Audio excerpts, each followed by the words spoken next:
How come Although I think we're actually on right now. I You think hit it like me just with- starts and then counts that on. giant There's a fish? There was a Ladies and fish. gentlemen, irrespective of where you are in the space-time continuum, this is the beginning of yet another interlude between your regularly scheduled programming of the Starfall Collective. Tonight, we will be doing a good old-fashioned dungeon crawl. I'm your dungeon master, Joshua Suich, and I am joined by my brave, silly, industrious, well-named friends. Take it away, Mr. Matthew Talamini. Tell them who you are and who you're playing tonight. My name is Matthew Talamini. I'm a writer and web developer based in Providence, Rhode Island. You can find my stuff at MatthewTalamini.com. That's Matthew, Talamini.com. I'm playing the clown, Marcel. Mm-hmm. Lovely. All right. There's everything you need to know about the ride that you should be buckled up for. So Matthew is playing Marcel. Dwight, or at least some unknown figure behind the space shielding. Who are you, or who are you going to go by tonight? I am Alceris, and I hit things. Okay, my pen decided to die at the worst possible time. Alceris. Lovely. And you hit things. And that, by process of elimination, leaves our not often seen on the stream, but always thought about and always watching friend. Tell us who you are and who you're playing tonight. Hi, I'm Lord Thomas Burbridge. I'm playing Carr McMaster, a swashbuckling former pirate. Love it. Carr McMaster, a swashbuckling former pirate. Well, gentlemen, let's get down to it, because there's a lot of dungeon to go before you get to sleep tonight. You, Marcel, Alceris, and Carr McMaster are all gentlemen of some not modest fame and ability. You have all slapped some necks and cashed some fat checks in your day, and you have, gentlemen, you are not going to do that right now. Sorry, I promise I'm not running an underground dogfighting ring. They're just under the table and fighting in a ring. So tonight you are members of a mercenary group. Would you like to name your mercenary group?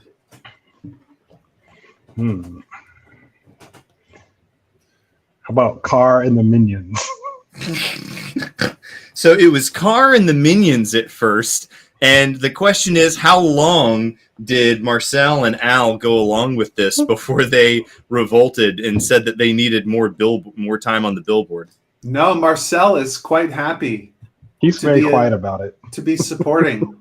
he's if Carr is going to be the ringmaster, Marcel is happy to caper around. This is fun. Well, as it just so happens, one of the reasons why you were selected for this mission is partly because you recently pulled a pretty serious bit of nation-state destabilization for a local baron, and so you've got a nice bit of traction, a nice bit of credibility. I'm going to turn my mic down just a little bit in case I'm super duper hot. And Carr, you've got yourself an airship, which is a very important step, the final step, but a very important one for pulling this off. You have been commissioned by a gentleman named Deacon Selwyn, who is a rotund, slightly creepy vibe, old cleric, priest, historian, artifact, antiquities dealer, who has come to you with a proposition. He says that there is an ancient temple in a valley, and that based on the current alignment of the stars and constellations, there is a very narrow window of time in which you could actually, quote unquote, pull this off, meaning get in, get the stuff, and get out. Now, in order to do that, you will have to deal with a little bit of gate security, so to speak, but he has done a little bit of recon and intel, and he holds up a massive, honkin', heavy crossbow with 3 arrowheads that have these wide blades sticking out, like a good 10 inches on any side. Who would be the best with a bow that would have a decent shot at hitting something with this heavy crossbow? Alceris, Not it. maybe? No, not it. I mean, I have proficiency with crossbow and high dexterity for shooting long range weapons. It's true. So Deacon Selwyn hands this massive crossbow to the clown and says, "I hope that you will take your duties with this seriously. It is quite capable of taking out an eye or a head, sir." He also has a box that looks to be somewhat ceremonial and ornamental and looks extremely old. And he looks at Carr McMaster and looks over at Alceris and turns to Alceris and hands him this box and says, "The nature of the internal contents of this are somewhat curious. If you'll just open that right now for me, please." And Alceris, roll me a D4. D4. A D4, I say. How's a 1 sound? Wow. So you open, see that there are 4 depressions in this box that look to be molded to hold a particular small item, maybe only 4 or 5 inches in any diameter. The one that you see in there are 3 empty spots, and the one that you see in there is a beautiful glittering scarab beetle with emerald green and purple and red and blue and yellow hues, and it scintillates in the light of the room that you're in. And he says, "Now, do me a favor, close that for me." And and he says, "Now open it once again, please." Roll me another D4. I open it once again, this time with a 4. And you see that the scarab is not there, and the other 2 spots are also empty, but there is in another slot a small figure that looks like some sort of it doesn't look culturally like it's cut from the same cloth as that scarab. It looks like a little fetish, a little doll with, female body parts. It doesn't have a head. It doesn't have anything below the knees. It doesn't have arms. It's just kind of a torso of a pregnant woman. And he says, many millennia ago, the high priests of the temple that you will be infiltrating recognized the worthiness of a foreign figure, and they gave this box to him in the event that he should, for some reason or another, find himself in need of access to the temple. It is not entirely clear to me how these will be used. However, from what I've been able to intelligize from the missives that I have poured through, it will be quite necessary. So do keep this on your person. And he looks at you. What's that? Put it in his pocket. Alceris goes to put it in his pocket, and there's a hole in the bottom of his pocket, and it just falls out, and Alceris doesn't even notice. He walks over. Sitting on the ground. Deacon Fetwin walks over and picks up the box, puts it in a bag of holding, and walks over to Carr and hands it to you and says, "And now I see why you are the ringleader, and these are referred to as minions." Very good. Very good. He shows you a somewhat simple drawing with a little bit of side perspective of a valley with a tower. And on top of the tower, it looks like there's a little platform. And then next to it, you see this massive pyramid. And it looks like around the base of the pyramid, there's a bunch of vegetation. And on the very top, you can see that it looks like the top of the pyramid is blunted just a little bit. But you see that the kind of top quarter of it looks like it has steps going up it. And he says, your mission will be to infiltrate the pyramid, gain access to the higher levels, and there you will hopefully be able to, again, intelligence.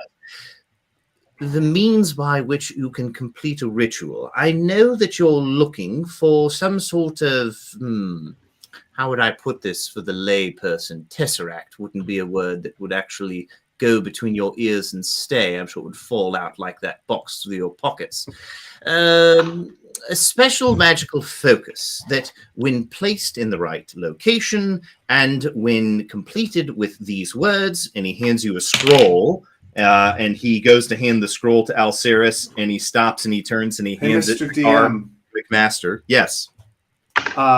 Marcel just rolled a 20 plus 3 on his Arcana check to know what a Tesseract is.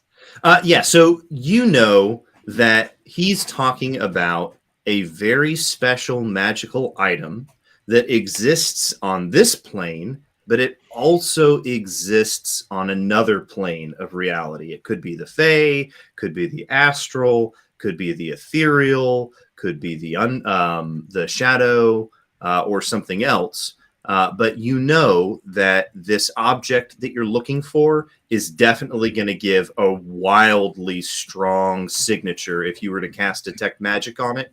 And if you were to cast Locate Object with a 23, you know that things like Detect Magic and Locate Object, it's particularly easy to find things like this because they, it's like the bat signal going up into the sky. Very, very powerful magic, easy to recognize. Inside the temple, you would assume that probably from the outside it would be shrouded by, the walls and the ambient magic and stuff like that. But if you were to get anywhere near it, you could find it. So you guys have a heavy crossbow, a scroll, and a box with 4 little items in it. And again, there are 3 bolts for this crossbow. Yes, there are. Are they're special in some way? Well, you haven't really seen many bolts like this. Normally, a heavy crossbow has like a chisel tip at the end because it's meant to punch through armor. But this looks like it's made to slice, right? They're large, razor sharp blades sticking out in 4 directions. All right. So, does this Deacon Selwyn have a description of the Tesseract so we can know it when we see it? Sadly, the priests were a bit cagey about recording the details of this. There are many allusions to its brilliance, to its intricate detail. What that means exactly, I don't know. It could be topologically intricate, it could be embossed or engraved, it could be painted. But what I do know is that it will have very strong and potent magics. Do any of you have the capacity to detect things in this arcane way? Not me. Oh dear. Alceris rolled a 5, so he says, yes, I know all about it. He kind of looks at you. Hang on. This guy's going to roll.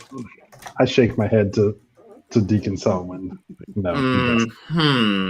Wait right here. I'll have to deduct this from your winnings. Alceris is in the corner of the room, and he's just running in a circle. He goes straight down. He goes over to a corner of the room and he opens up a box, and you see 6 or 7 little wands in this box. And he runs his finger down. He says, "This will do." Yes, very good. And he hands you a wand of Detect Magic, and he holds it out and says, "I take it, Marcel. You, of course, you're a bard." Yeah, I have 2 levels of bard, but I can't like choose from a wide spell list. I would have to level up to switch the spells that I picked.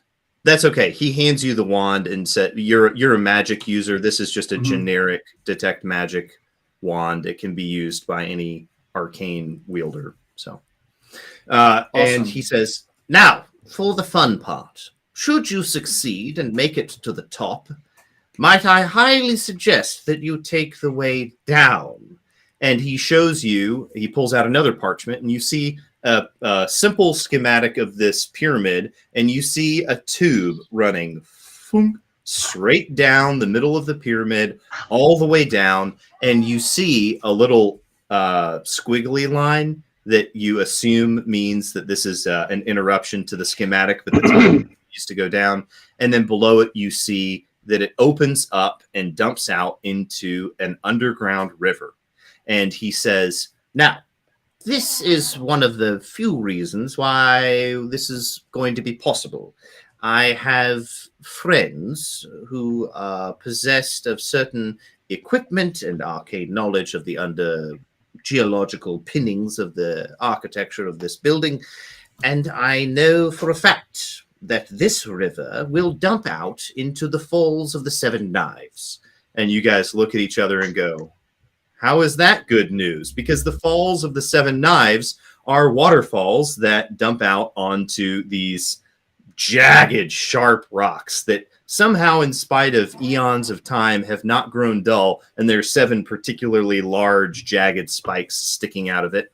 And he says, however, you, sir, have an airship, so this should be no problem for you. You can simply have your crew catch you on the way out, falling out the falls, and you will be possessed of great treasure, honor, and riches for many, many moons to come.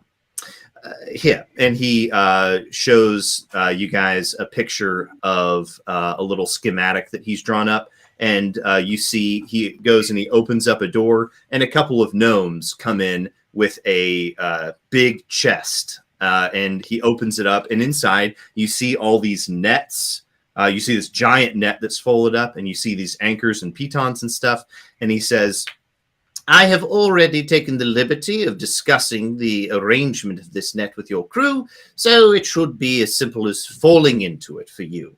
I hope that your men are trustworthy because, of course, your lives depend on this. Now, in order to go down this tunnel without crushing yourselves to death on the water, you will need these. And he hands you guys these book bags, and he says, when the time comes and you jump down the hole, simply pull this, and you will be lowered gently as a baby descending to its crib in a mother's arms. Perhaps a bit more violent than that, but I'm sure you'll be fine. Now, so any he's questions? Given us some parachutes. Yeah, they're not quite parachutes. You ask him about that, and you look at them. They don't look very big. It doesn't look like a very big backpack of feather falling. And he says, not to worry, my boy, not to worry. The magics involved in the tunnel will provide all that you need to fall at an appropriate speed. Anybody who has Arcana, you can make me an Arcana check. If you're not proficient in it, you can make it with disadvantage. You can make it with disadvantage if you're not proficient. Okay. Or It's history. a bad Arcana check for me. Okay. You can do a history check if you want. 2. Nice. I got a 6. Wow. I see that we have chosen you guys for your bravery and not your raw intellect. Yeah. So he shows you, he goes back to that picture of the tower and the pyramid. Mm-hmm.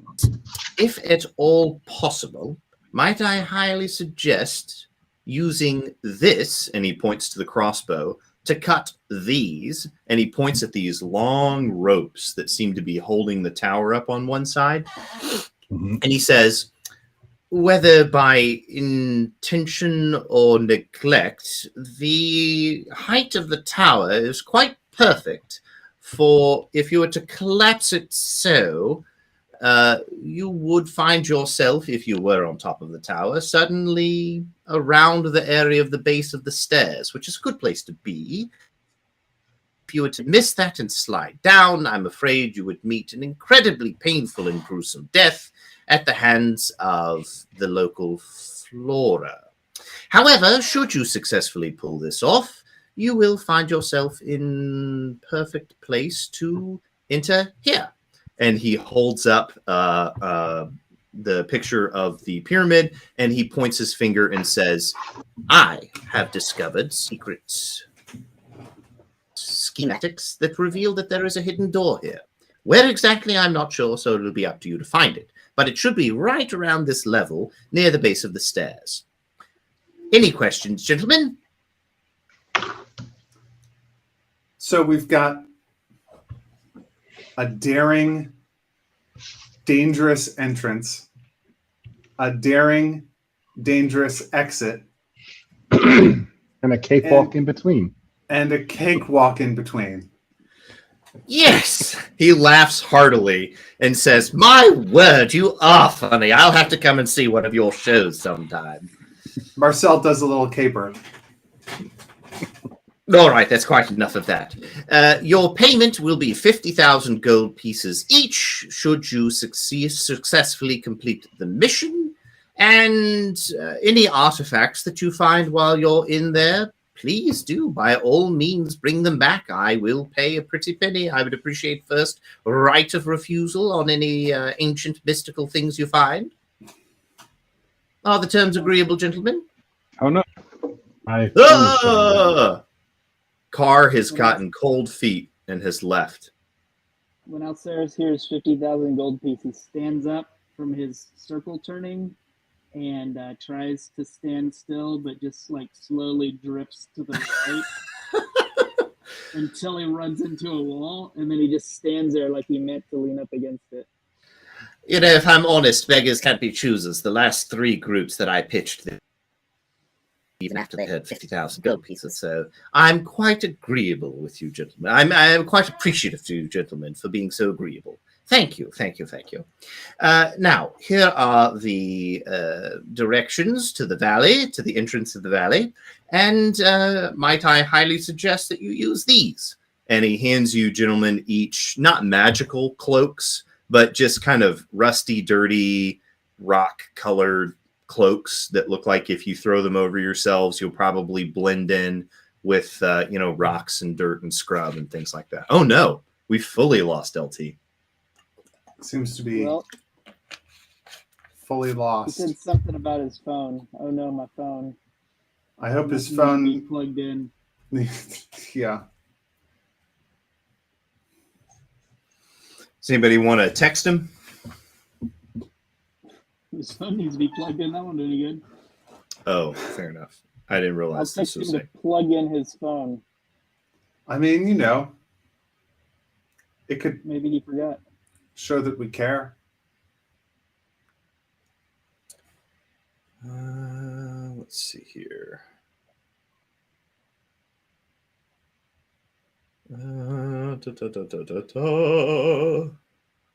Where is this fool? What up? It's okay. We'll cut it in post. What up? Let's add more of this in post. All right. I want to see who can be the quietest. Matthew lost.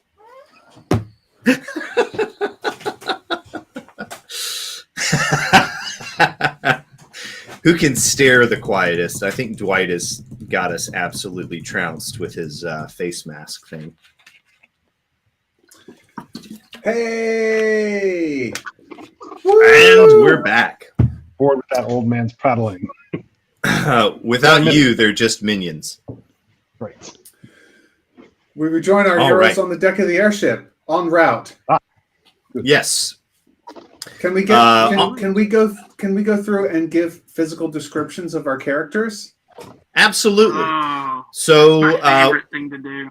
we see at the helm of the airship the Captain Carr and his right-hand man, his second in command, a bugbear who is waiting patiently with his arms folded behind him. But who do we see at the helm of the ship? Describe Carr's appearance for us, if you would, sir. He is tall and athletic, and he wears like fine linen clothes with golden threads weaved through. Nice. Just Befitting a standard, pirate like, captain. Dashing Errol Flynn kind of guy.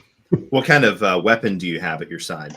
Rapier and a shield that's skinned as a parrying dagger, Nice. and a couple of axes at the belt. All right, yeah. So we can say that you've got a sword breaker for your sidearm, something that's got notches in it so that it can catch and hook and It's a shield, basically. yeah. Yeah. And a So a rapier and a sword breaker. But a matched set. Nice. So they go together. We see standing in the middle of the deck with a small crowd of the crew gathered around him, cheering and tossing coins at him. A clown, Marcel. Is Marcel a human or an elf? Or describe his race and appearance. Marcel is actually a high elf, but the clown makeup obscures most racial identifiers. With the addition of the extremely baggy clown costume, it's one of those ones that's real like bulky. It's not like a suit. It's like the bulky old style Michelin Man type clown looking thing. Very tight on the wrists and ankles, but very bulky everywhere else.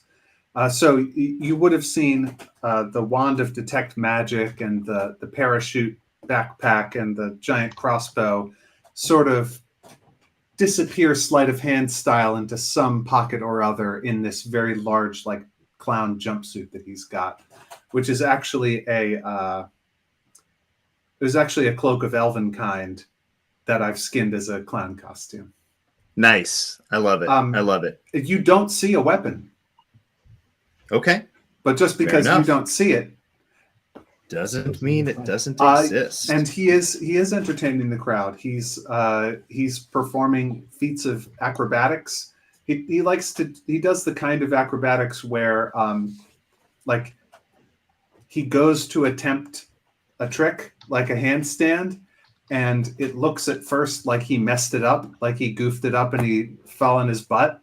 But then if you look closely, you see actually he did something amazing. Like he fell on his butt, but actually like he's actually being held up by like two fingers on the deck of the ship. He's not on his butt at all. He's just in that pose. Right. Or something like that. Like the kind of tricks where it looks like one thing and then it looks like another thing and then it looks like a third thing, and people laugh because they're just sort of confused. And discombobulated, and truly discombobulated. The real thing, Alceris, what are you up to? Where on the ship are you? Are you dangling from the mast? Are you hiding below? Are you hanging off the side? Alceris is running in circles again and occasionally jumping, and the circles are not staying in the same spot. You know, the center of the circles is moving around. He's eccentric.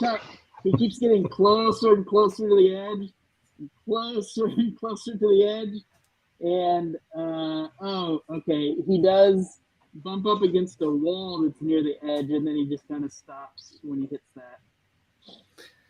I think, LT, does Carr have any kind of ship pet, like a bird or a dog or a monkey or something like that on the ship? That would be good. Let's see. Lemur. A lemur.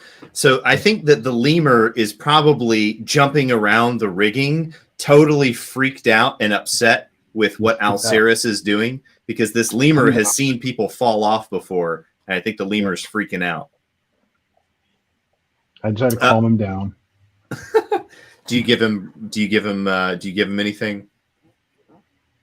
A little treat. Boy, I was really hoping you were going to say I hand him my flask. What? I did not hand him my flask. All right. Just a little piece of bread or something. Oh no, all of the fantasy animal rights people are going to be very upset that you've given a lemur bread. We're going to get some sort of email about how they don't have the enzymes to digest wheat. Lemur chow. Lemur chow, yeah. You have a little bag of lemur chow. So you guys make it to the entrance to the valley, and the airship alights, and a little rope ladder drops down, and you guys are dropped off. And your second in command, your bugbear second in command, Grubel, gives you a very stern salute and says, "Not to worry, Captain. We'll have everything in place. Your lives are in good hands. We'll be ready for you." He salutes you, and the airship starts to fly off. There's like a little tiny itty bitty pointed conical hat that Marcel has, and you see He Tips his doffs his the hat. very comical doff of the cap to the departing airship.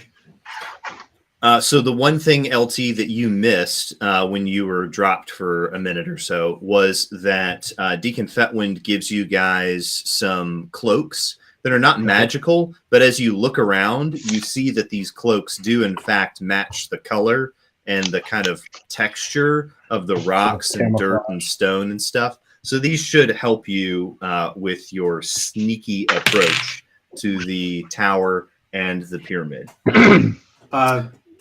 Marcel rolls a 14 without. Actually, hold on.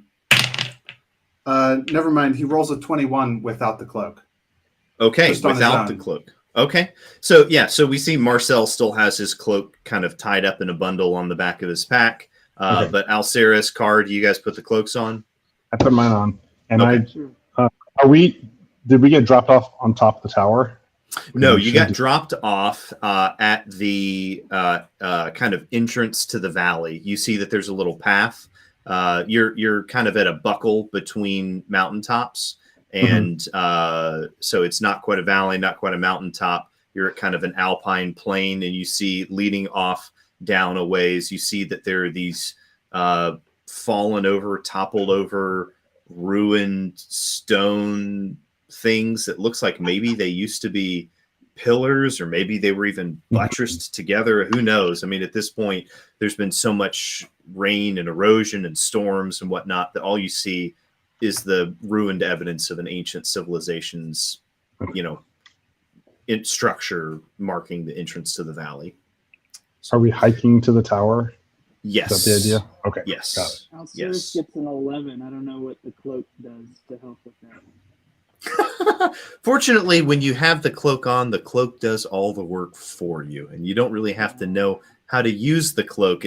Oh no, Alceris is choking himself with the cloak. Somebody help him. Somebody. I'm just kidding. Yeah. So as you guys make your way down the valley floor, ahead in the distance, you come around a corner and you see this monolithic pyramid that just dwarfs the Great Pyramid of Giza, partly because it's a good bit steeper, like the angle of one of the South American pyramids, or if you're super into the whole global ancient alien society thing, the standard global ziggurat pyramid thing. And you see a wooden tower that looks, you kind of cringe a little bit. No idea what you're talking about. What's that? Alceris has no idea what you're talking about. Well, what Alceris is looking at is a massive, steep pyramid, and around the base of it, you see a lot of dense, swarthy growth, and you see these massive, even from this distance, you can make out the individual leaves, and you're still a long way off. So you know that these are huge, huge leaves, like the size of, a door or something. And we've like been that. warned that these plants are very dangerous, and we want to avoid them. So indeed. we climb up the tower. Yes. The idea is that we'll climb up a tower and then shoot the ropes holding it up. Do Yes. we see that tower? Yes, that is the tower that you're looking at. You see a impossibly skinny wooden tower going up that looks like you'd have to be kind of insane. Yeah, you'd have to be a little bit. It's away from the pyramid just a little bit, and it looks like when it falls over, it'll fall over and hit about where the base of the stairs are. Because like I said, about a third of the way, the top third, you see small stairs. Well, from this distance, small stairs etched into the side of the pyramid. But on top of this, you see small figures walking around on top of the tower. Everybody make me a perception check. 18. 18. 8. 8. Alceris? 8. 8? All right. 8, 2 8s and an 18. Your Matthew, your thing still says Diamondback and mine still says Inkatink. I know. I didn't change it before I came in, and you can't change it once you're already in. Yeah, that's No, fine. you That's fine. can't. Marcel, you see what appear to Under be settings. children walking around. No, they've got to be. Okay, you see one of them eating something, and you see that he's pretty fat, and you think that's either a very or a very normal looking halfling. So you figure these must be halflings posted up here that are kind of patrolling around on top of this platform. And you see, what's that, Alceres? Did my name change? You did. It says you can change this. Yeah, you just the settings, and then your name is down there at the bottom. No way. Look at that. Your name. Yeah, look at that. I'm going to change it to. Oh, no. Change Poor your LT. name, deleted LT. Whoops. This is a very fragile setup.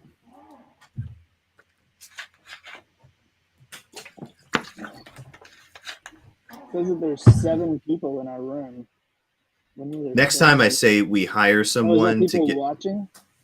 Oh yeah, gotta be. Yeah, there are dozens of hardcore viewers, and they all always wear cut off blue jean shorts. They all wear cut off shorts. Yeah, blue jean shorts. Dwight, can you turn yourself up a little bit? I am all the way up as far as I know. That's fair. Where would I turn myself up anymore? If you had any like gain on your microphone or on your system settings for your microphone. I mean, it's probably just that you're wearing a mask. How's this? Is that any better? I turned up a bar. Touche. A little better, yeah. You do have a polyacrylic shield blocking all sonic egress. My face. You kiss your mother with that polyacrylic shield? Born with a mask for a face. Yeah, haven't you ever seen that movie Mask, starring Sam Elliott and Cher? Oh yeah, right up there with Mel Gibson, the man without a face. Mm-hmm. And then, of course, the man in the Iron Mask. Mm-hmm, mm-hmm, mm-hmm. That's 3. Can we name a 4th movie that the whole premise is the Mask? Well, the whole yeah, okay. I was thinking more the obscuring of the face. Son of the Mask. And there's, of course, the existentialist tradition, which holds that everybody is wearing a mask, and when you strip away one mask, there's merely another mask beneath. And if you were to strip away all of the masks, there would be nothing left. Or maybe it'd just be a tiny little face. No face at all. Nothing. Just so small you can't tell. That's the sort of nihilistic French existentialism that Marcel subscribes to. You're not a very funny clown. Oh, you'll see. You'll see how funny this clown can be. They'll all be laughing. Well, we all have a face. Yeah, the great existential philosopher Billy Joel. Look, we've all seen Cowboy Bebop. I know what you're going for. I thought it was more like Joker. Same thing. Can't stop laughing. Yes, I think Billy Joel has the corner market on existential face philosophy. So, The Stranger. It's a banger. Should we maybe could start up this tower without? Yeah, I suppose we can put Carr McMaster into NPC mode. He heard the threat. Hey! Hello. We threatened existential philosophy and faces and identity and whatnot, and we threatened to turn you into an NPC until you got back. And then the second I said that, you showed up. So I think it might be draining my battery faster than it's charging it. So I turned off like I turned off everything that I could on the phone. That is hilarious. Hilarious. Oh. I love it. Okay, well, we'll try to get through this quickly then, because theoretically it's a one-shot, one-night dungeon. So you guys see the tower up ahead. You've got your cloaks.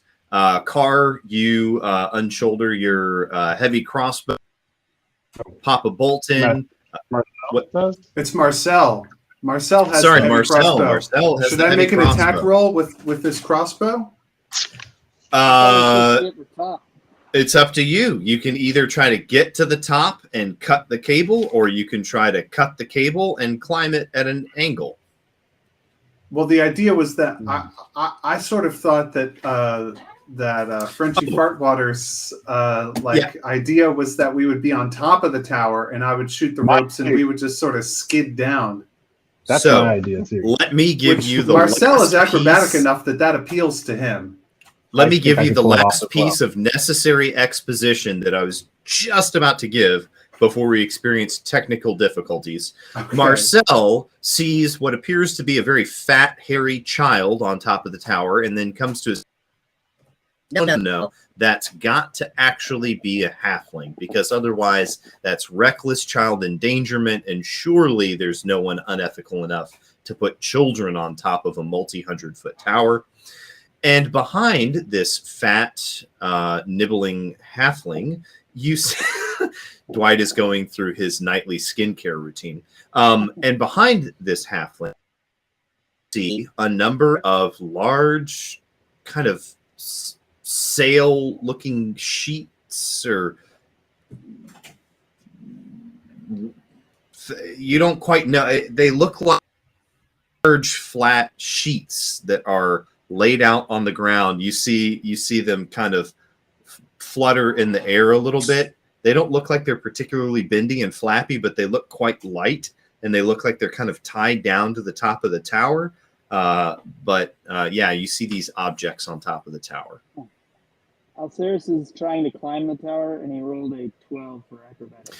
Wow. So Marcel and Carr look at each other and realize that Alceris has already scampered ahead and has made it to the base of the tower. Alceris, roll me a stealth check, if you will, or you can just trust dumb luck. Does Alceris have the capacity to be sneaky? Has a well, sort of. He rolled at a disadvantage, but he rolled a 1. So He 22 rolled acrobatics, 24 stealth to follow him.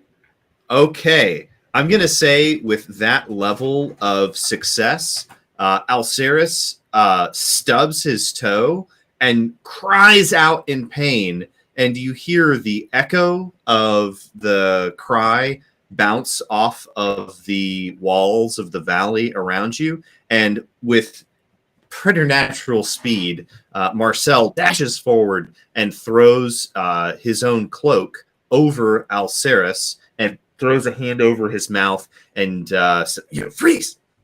And you guys freeze, and Marcel, you kind of peer up through the crack in your elven cloak or whatever disguise you're using, and you see the fat halfling who's eating kind of look over the side of the tower and look around,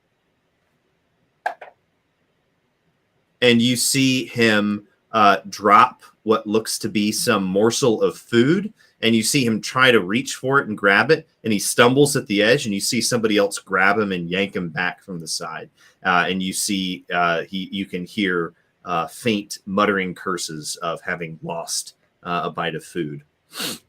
So you are safe for the moment. I'm going to roll for Carr McMasterson, and he catches up to you guys without incident. So the three of you are kind of pinned down about 50 feet from the base of the tower now. So the current problem is that we need to get on top of this tower in order to access the pyramid. maybe And you should just knock it over, like the dungeon master was saying. Well, so you see that there is a ladder that runs up kind of the middle of the scaffolding of this tower. And if you were to climb straight up the ladder, it would be the easiest way to get up. but if anybody were to look down the middle, they would see you coming up. It looks like if you were to try be sneaky and climb up the slightly more difficult way, you could, it would be a little more physically difficult, but you would have a tactical advantage. It's up to you guys. How long would we be on the ladder? Well, it's several hundred feet up, so let's say that if you guys can you know what, for the sake of not act, let's do this for let's do 3 in 3. Won't they already be? What? Won't anybody on this tower be aware of our entry? We just flew up in a giant airship that let us off within view of this tower, and we just hiked down to here. The airship backside of the saddle and was pretty close to the ground and dropped you and went level that the valley obscures. So theoretically, the airship, that's why they dropped you off where they did. We just kind of hand waved the fact that you guys hiked for an hour, right? So you guys are now okay. Yeah. Sorry, I could go into more more detail about the setting and everything. I'm just trying to keep things moving. Marcel sort of elbows Alceris and says, "It's showtime," and gestures that they should try and climb up the side together. So I'm hoping that Marcel will be able to use acrobatics for climbing and do fancy handsprings and stuff up the side of this tower. Indeed. Hopefully Alceris will be able to use athletics for that. And acrobatic. Kind of did you most prefer to use to climb this tower? Acrobatics. He is like an American ninja warrior. Okay. Like I said, this is put together not by engineers. So that actually means it's a little bit easier to climb because there's probably more material than there needs to be.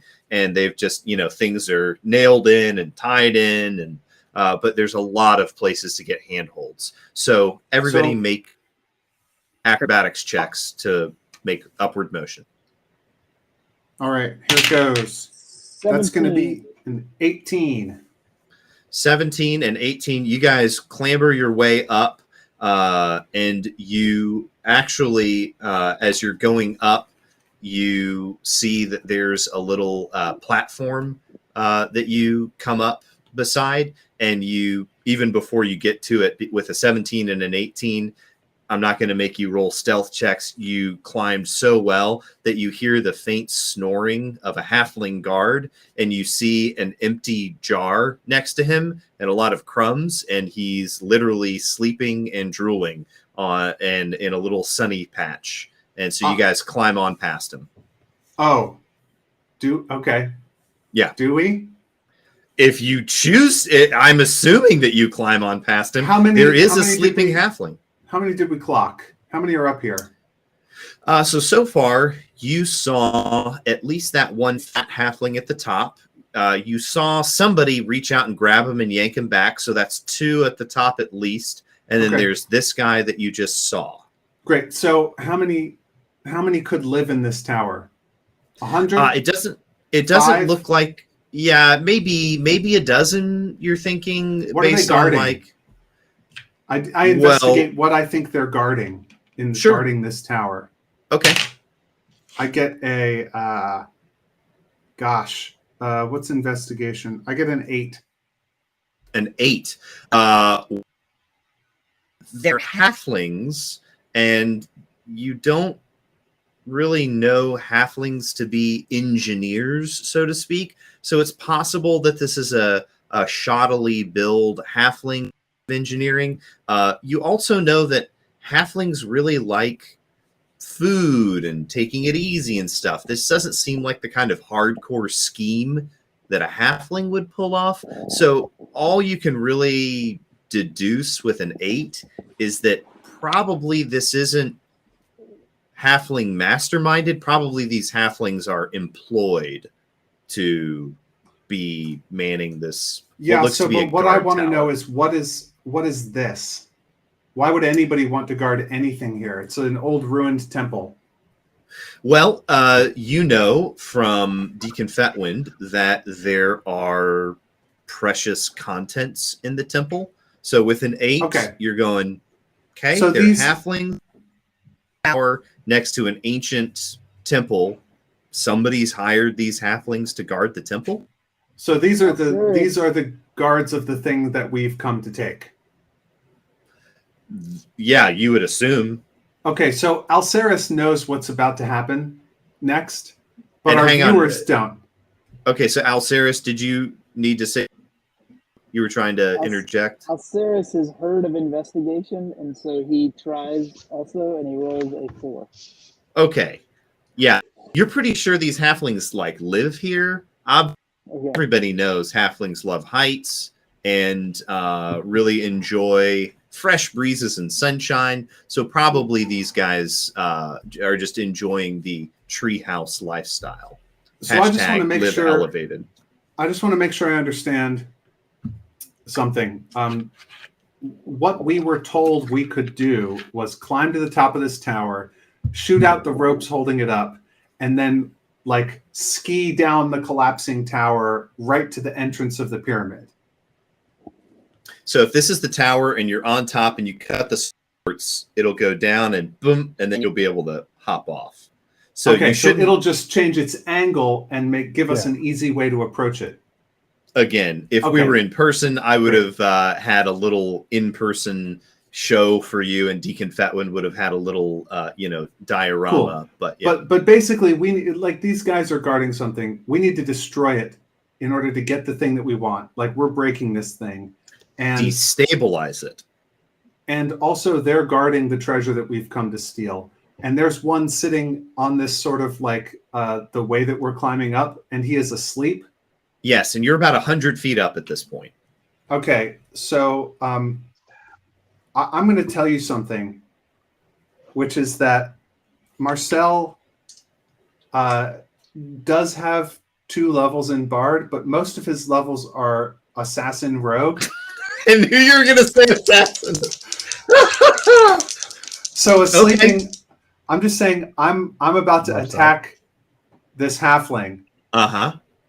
and He dead. I'm. Even need to I mean, roll. if we have to roll initiative, I'm going to get a 16 on that initiative roll. But I should get a surprise round, right? Yeah, he's asleep. He'll be He's surprised. fully asleep. LT, what you missed was that Carr, Marcel, and Alceris all used their athletic and acrobatic ability to climb up, and they got such high checks. And because you weren't there, I'm going to say we're just using their checks for this first Yeah. round. They Mine's pretty good, managed to climb silently up to and at the level of the guard at about a third of the way up, about 100 feet up. And So- he's sleeping, and he's got some empty food containers next to him, sleeping in a patch of sun. So one Just sentence throw 'em that off. applies to this situation is any hit I score against a creature that is surprised. Surprised is a technical term, which means that I know that we're in combat before it does. Right. Right. So any hit that I score against it is a critical hit, Right. and I roll advantage on it. If you could have double advantage, I would have double advantage. So my attack roll here is going to be that's going to be a 20. You to hit him. You believe it or not, you hit the sleeping halfling on a 20. So it's going to be 2d8s for my weapon damage plus 5, and then sneak attack is going to add an additional 3d6 to that. 3d6. While this is going on, Alceris keeps climbing. He doesn't want to see this. All right. I'm going to get you to make that check in just 1 sec. 16 points of damage 16 points of damage. in the first round of combat here. And what Okay. this looks like is the goofy clown goes, and then out of nowhere, suddenly there are like teeth, and it's a horrifying clown, and a long needle-like stiletto comes out from the costume somewhere, and just boom, right in, and it's horrifying for an instant. And then the stiletto's out, He's back it's to back goofy. in, and we're goofy again. Make me a I'm medicine just glad check. he didn't see that. Make me a medicine check.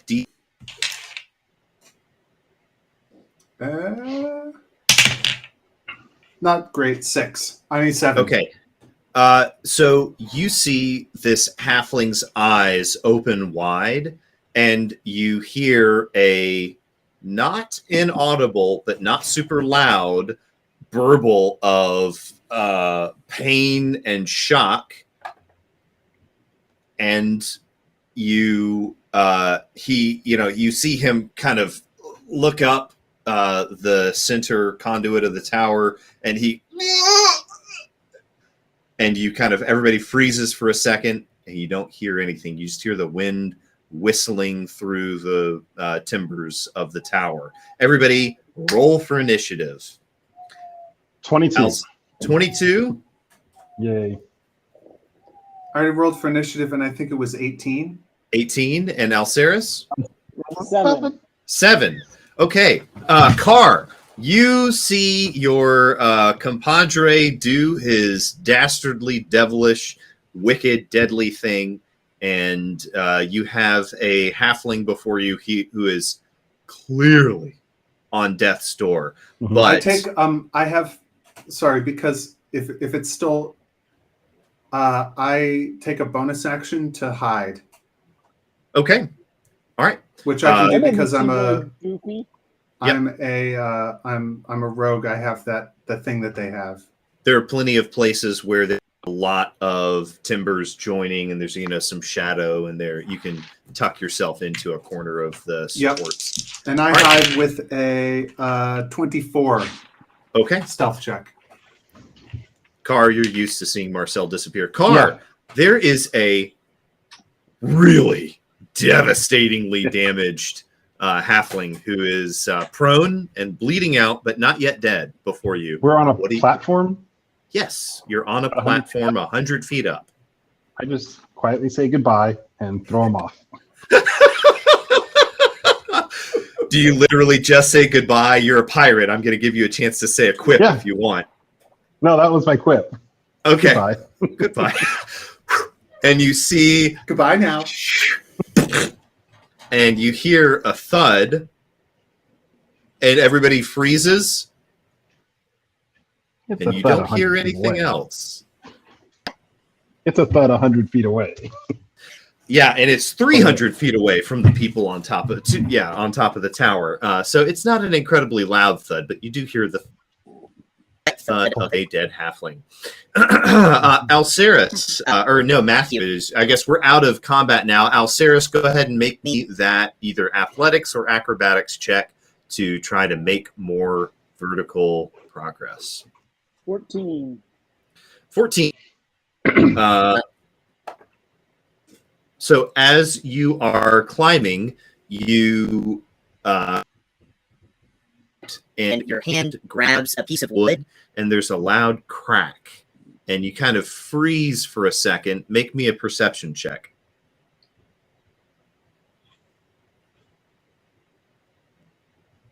4. A 4. Yeah, you're like, whew, thank goodness You have this is such a -7. loud tower. What's that? You have -7 turned on. These rolls are very low. Yeah, Alceris, you think it's so great that this is a groaning tower, and you do hear the tower kind of groan as the wind blows it, and it's a little bit, if anybody, fortunately you're all used to being on a ship. If you weren't used to being on a ship, you'd probably be having to make constitution checks to not toss your cookies off the side of this tower from motion sickness. What were you saying? It's loud. Yeah.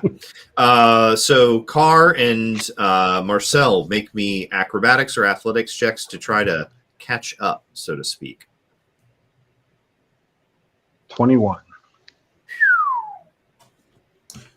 This acrobatics check is going to be 9 plus 9 is 18. Wow. Okay. So Marcel, you manage to catch up to Alcirus, and you hear the crack up ahead, and you catch up to him where he's kind of frozen. Carr, as you're climbing, you see a kind of a better way to go up than your two minions, and you kind of leap over, grab it, do a Princess Bride uneven pole kip up to a higher level. And you see that there is a halfling with a bow drawn on Alcirus, kind of taking aim. You can see him trying to aim for a vital spot. Everybody roll for initiative. I don't have any vital spots. I've been sneaking. Should I roll to sneak? No, it's okay. You've still I got rolled the to same. hide with like an 18 or something. Yeah, you're still hidden at this point. Nothing about the failure of your climbing took you out of it. So what's that? My initiative is going to be 15. 24. Okay. Nice. Alcirus? 10. 10. Carr, you're up first. Let's see. He's on a platform also. He is just kind of in the rafters. You see he's perched on a crossbeam. Because he's holding a bow, he's not really leaned with his back on something, but he's not holding on to anything. Both of his hands are occupied. How many halflings are we aware of that are still on the tower?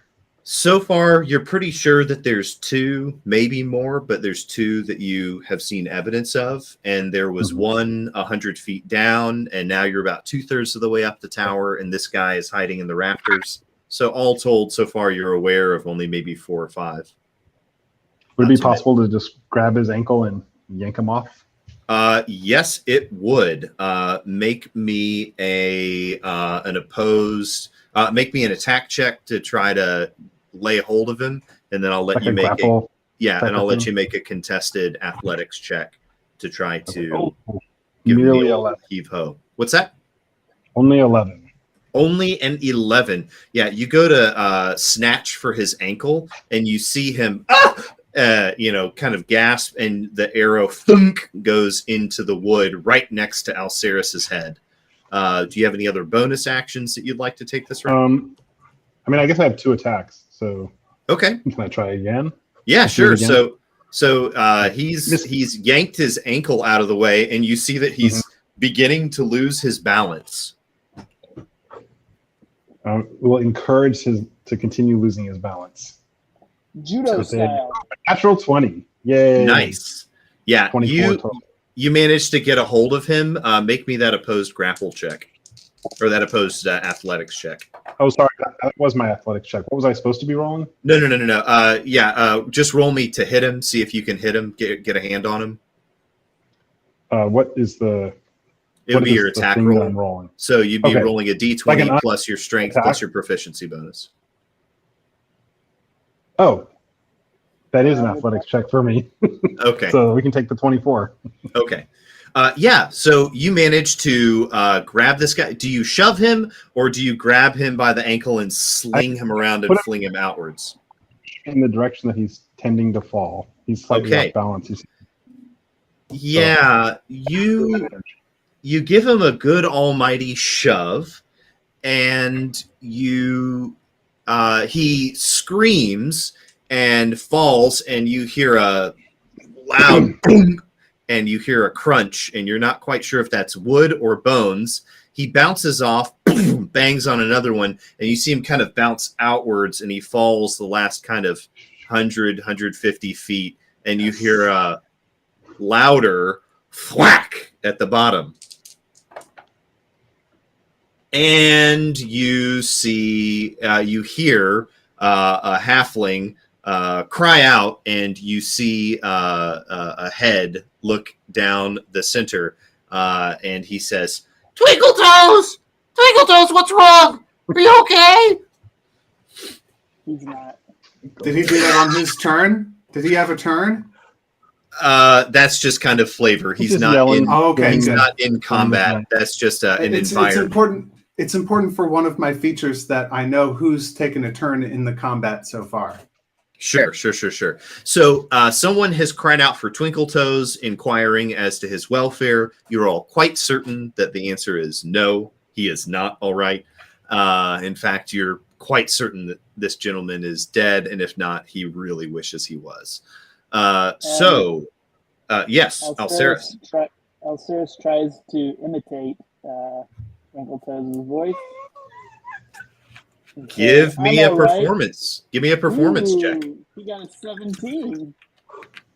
No, I mean, Okay. technically that was perception and not performance, but whatever. Oh, yeah. Wow. Well, it's 18 is performance. So Okay. even better. This guy shouts down, "Quit screwing around. I'm trying to finish my snack." And his head disappears. This guy Nice. crit failed his wisdom check. Thumbs up to Critically Alceris. failed. What's that? Thumbs up to Alceris. Yes. Hey, look at you, man. Look at Keep you. going. So the gentleman who seems to be extremely preoccupied with his snack has checked on the situation, been deceived, and disappeared. We're out of combat. Everybody can give me one last set of ability checks: athletics, acrobatics, willpower, if you believe in human There we limitation. 12. 11 acrobatics. Eesh. 22. All right, Alceris with a 22. You see. Shine. You see Marcel and Carr are both climbing above you, and you see that at the same moment, the bar that the cross beam that they have grabbed onto can't support their combined weight, and both of them begin to fall. What do you do? Can I grab the crossbeam?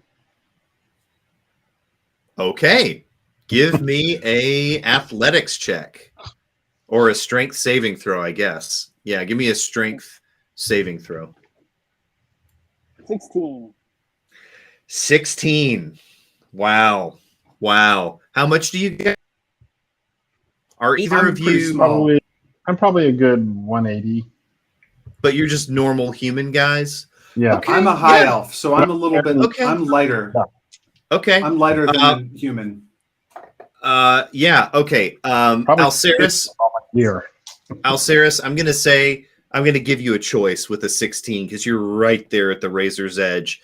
You can either hold on to this beam and take a little bit of damage, or both of your friends will fall. To their deaths. I'll take some All right. damage. All right, so you take 6 points of damage as you're slamming into another beam, and so it's now your body that has crushed into a beam, but your grip and your arms are as you're supporting hundreds of pounds. But Alceris the mighty, the stalwart, is now dangling Marcel and Carr above the abyss. We scramble back up. Yeah. Hey guys, y'all wanna climb? Give me Yeah, just climb 1 up. second. So when that thump happens, wow, these guys are so bad at being guards. Oh my gosh, they rolled a 2. You see the halfling throws a eaten core of an apple down, and it bounces off Carr's face, and you hear, "Quit screwing around down there!" And I would Alcera says, use my face okay. onto my nice clothing. All right, make me another performance check. 13. 13. Against perception. You hear the halfling say, "Hey, what's the passphrase?" Everybody make me an insight check. While this is going on, Marcel is sneaking swiftly 18. up the wall acrobatically towards these guards while this conversation is happening. Oh yeah. Like if this Oh, yeah. conversation takes 6 seconds, he's 60 feet closer. If it takes Yeah. 12 seconds, he's 120 feet closer. Okay, so every Carr Alceris, make me. Did you guys make insight checks? Yeah, 18. Yeah, that's for going to me. be a 16. 19. Alceris? 19. Alceris with a 19. You have this little cool, calm voice in the back of your head say, "There's no passphrase. These guys are amateurs. He's bluffing." And he says that. You didn't say a passphrase. What are you talking about passphrase, you weirdo? Dang it, we really need passphrases. Yeah, All right, well, I'm finishing my snack. passphrase. How about that? I'm finishing my snack. That's the new passphrase. Golly. Man, these guys keep beefing their roles and you guys keep crushing them. This is awful. All right, Marcel, Alceris has distracted this fool for long enough that you managed to climb all the way up, and you are now at the edge, kind of peeking over the side of the platformed car. Are you climbing or are you hanging tight with them? Okay, make me an athletics check. Or acrobatics, whether you're just brute force, 8. hand over hand. 8? Oh, no. Yep. Oh, no. Make me a dexterity saving throw. Flip dexterity savings throw. Oh, come on. 10. 10.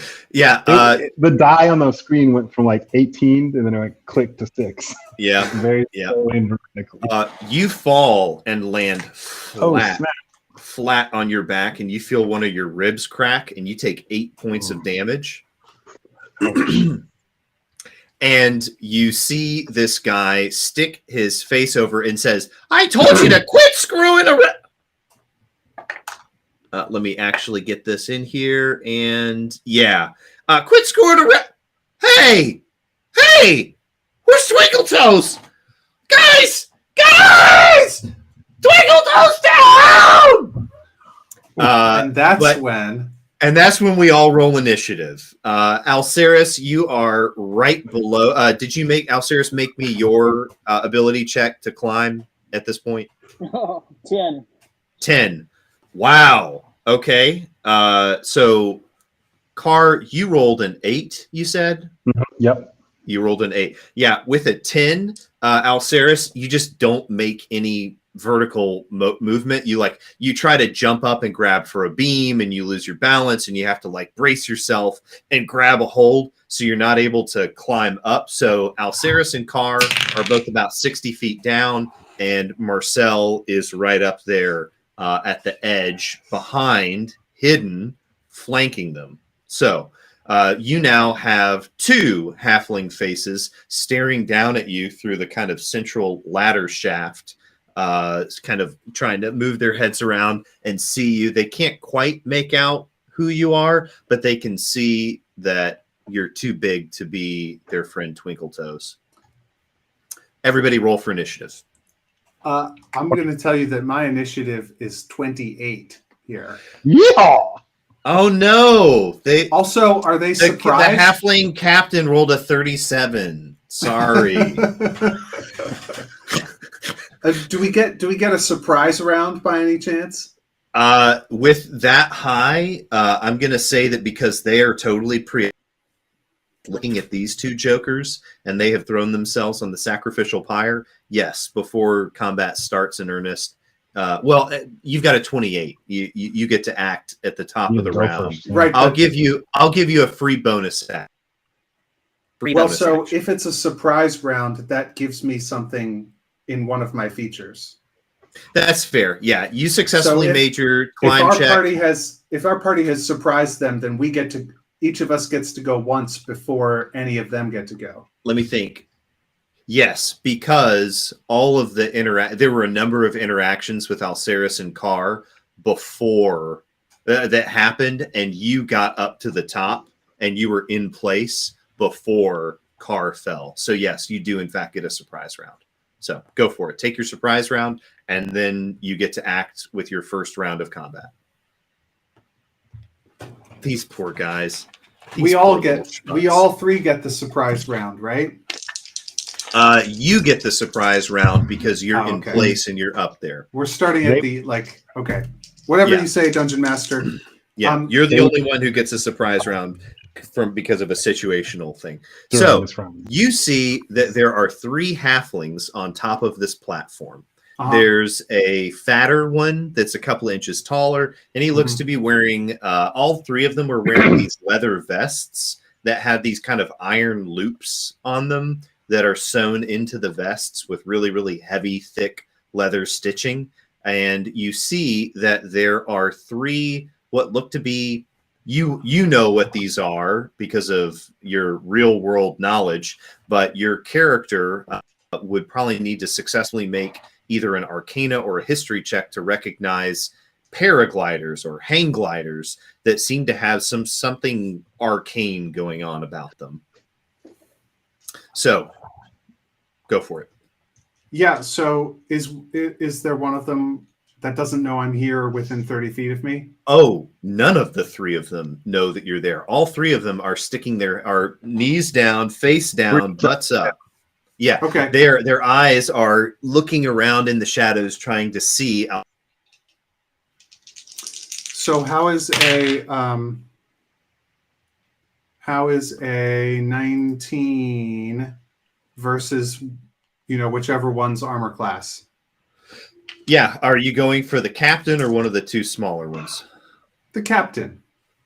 Okay. You hit him. He's wearing a leather vest.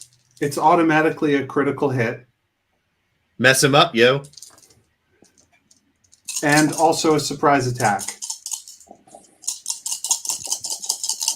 What's that even mean? So A sneak the attack? critical hit means that I roll my rapier damage twice. So I get 2d8s. And then the surprise attack means that I get an extra 3d6 damage on top of that. So that's going to be 8 plus 6 plus 6 is 20 plus 31 damage to the captain. Yeah. Sneak attack. You see his soul leave his body, like you Out of you the kill hole him that you so made in. violently that you dry. Yeah, that you see his soul go flying out like so much vapor. Yeah, you through the heart, and you see the hole on either side. Just a really astonishing amount of his inner liquid vitality immediately comes out, and he collapses and falls down. And you guys see the body of this halfling go bing, bing, bing, bing, bing, falling down past you. And then the surprise round is over, and actual initiative order, in which I have a 28. Believe it or not, you're first. I approach another one of them. You're already next to him. I'm going to take a bonus action to hide. Before I do that, there are a few barrels and boxes, and there's a little. I mean, would I have advantage on an attack versus these guys because they don't know I'm here? Hide again.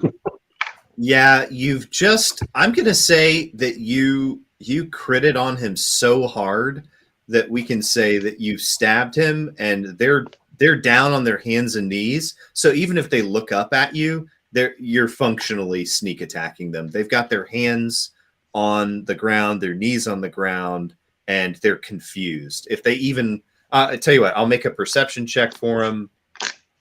Sweet mother of all that is holy. These are the most worthless halflings I've ever seen.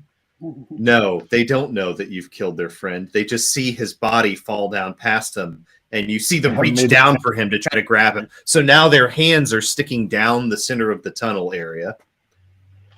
Try to stick their hands together. Well, you know what? Actually, it doesn't even matter because I have advantage on attack rolls against any creature that hasn't taken a turn in the combat yet, and neither of them have taken a turn yet. That would be both of these. But if we're not in the surprise round, then they're not surprised, right? You just snuck up behind them, so. But I don't think But for the sake of my feature, it doesn't count as surprised because we're not in the surprise thing. Okay. So I think I don't. I think I don't get my auto crit against these guys. Can you use your bonus action to hide and like obscure yourself and spring out at them? I mean, yeah, so I have 2 separate things. there's one that's sneak attack, and there's another one that gives me an automatic critical hit. But the automatic critical hit is like once per battle because it only works on people who are surprised, and surprise can only happen at the beginning of the battle. So it's not going to work for them. This is the aperitif. Murder these poor fools, and let's get into this dungeon. Okay, so 17 plus 8 is going to be my attack roll against the nearest one. Yep, that hits, believe it or not. A 25 does in fact hit. Since I'm rolling with advantage, I automatically in a vest. I automatically get sneak attack because I'm rolling with advantage. Yep. So I get my 3d6, and that's going to give me 21 points of damage versus this fellow. So you basically come up behind these guys. They're all on their hands and knees with their heads looking down the tunnel, and you've now stabbed 2 of them, and the second one falls down, and this last guy, oh, please roll a decent check. Okay, this last one finally realizes that it doesn't make sense that both of my friends would suddenly fall down the tunnel, and he looks up at you in shock and horror and screams and pulls out a dagger. Okay, so now I'm going to take my bonus action to disengage. Okay. And walk 30 feet away from this guy. Is the platform that big? Yeah, you can get 15 feet away, and if you go 16 feet, you'll begin to fall. But I'm gonna disengage from him so that he can't get a. Actually, you know what? No, you know what? I am gonna disengage. Walk away from him, and I'm gonna go up to go to the place in the tower where my allies are most likely to appear next, and put my back to the wall or something. There's no wall, but there are some barrels, there are some crates, and over on the other side there are these, large sail-looking things with a little wooden apparatus underneath it. Cool. So I don't hide or anything, but that's where I am. Next turn. Okay. Who had the next highest initiative? 22. Yep, you're up. I think that's me. Okay. I just need to climb up mostly, I think. I'm how far down? You see, so if you have any ranged ability, you do see this guy does have a little bit of cover, but you do see his head in the middle of the shaft. So you can either take a ranged attack or you can climb up. I think I'm going to climb up. I don't have a whole lot of ranged activity. Okay. Give me an acrobatics or an athletics. 10 again. Yep, you go to climb, and again, this is a really crappy, rickety build structure, and you go to reach for something, and it cracks and breaks underneath you, and you're pretty skittish about falling because you've already done it, and you immediately let go and jump back to your last secure hold. That was your move action. Do you want to dash and try again? Yeah, go for it. Try again. Okay. Let's see. 14. Yep, you make some forward motion. You are halfway up. Great. So you are now pretty darn close. Next round, if you make a decent check, you'll be on top of the platform, able to. Alceris. Alceris will just start climbing up the ladder in the middle. He doesn't care about being Duncan. Make me an acrobatics or an athletics check with advantage then. Because you're just trying to fly up a ladder. Carr looks over and goes, crap, really should have just... 23. Yeah, you go flying up the ladder at just breakneck speed. I mean, it looks like you've been practicing this all your life. He says, hey, this is a lot easier.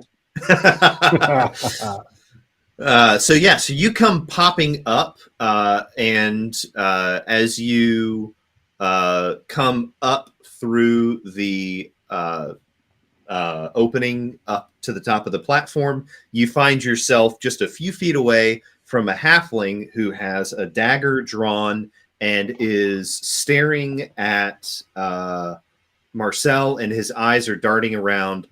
Marcel, Alceris, make me a insight check.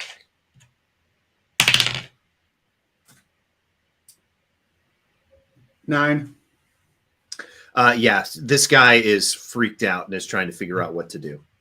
Alceris, what do you do with your standard and bonus actions? I will intimidate him.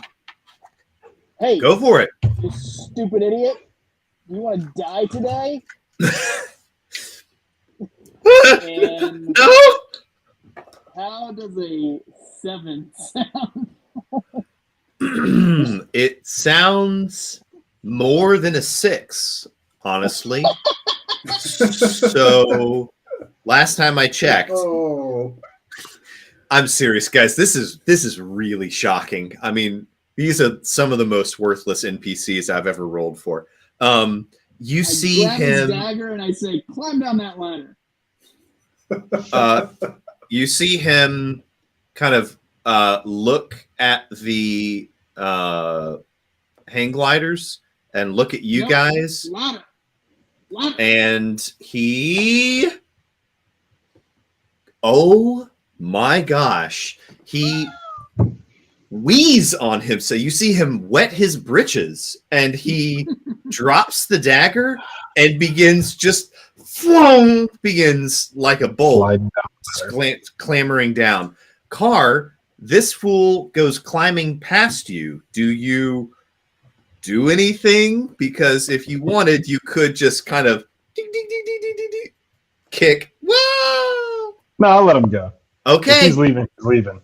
All right, you guys aren't complete murder hobos. What? He looks like he honestly just. So I have a passive investigation score of 15. So if it's a 15 check to figure out what these hang gliders are, okay, I've already got it. So you guys, so all 3 of the halflings are now gone. So you've got, with a 15 investigation check, you look at these gliders and you go,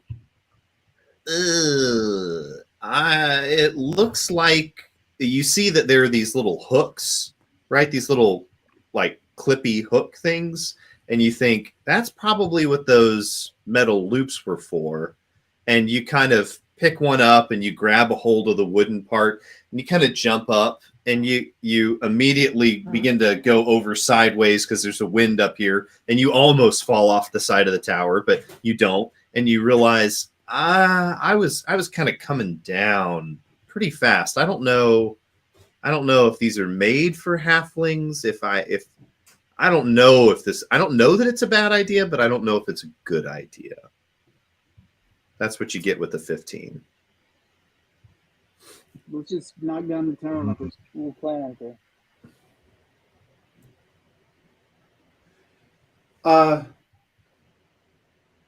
Yeah, at least slow our fall if things start going bad with the tower falling over. Yeah, sure. So Carr says that, and you realize, oh yeah, it couldn't hurt. I mean, at the very, like, would it be a good idea to just take this thing and jump off the side of the tower with it?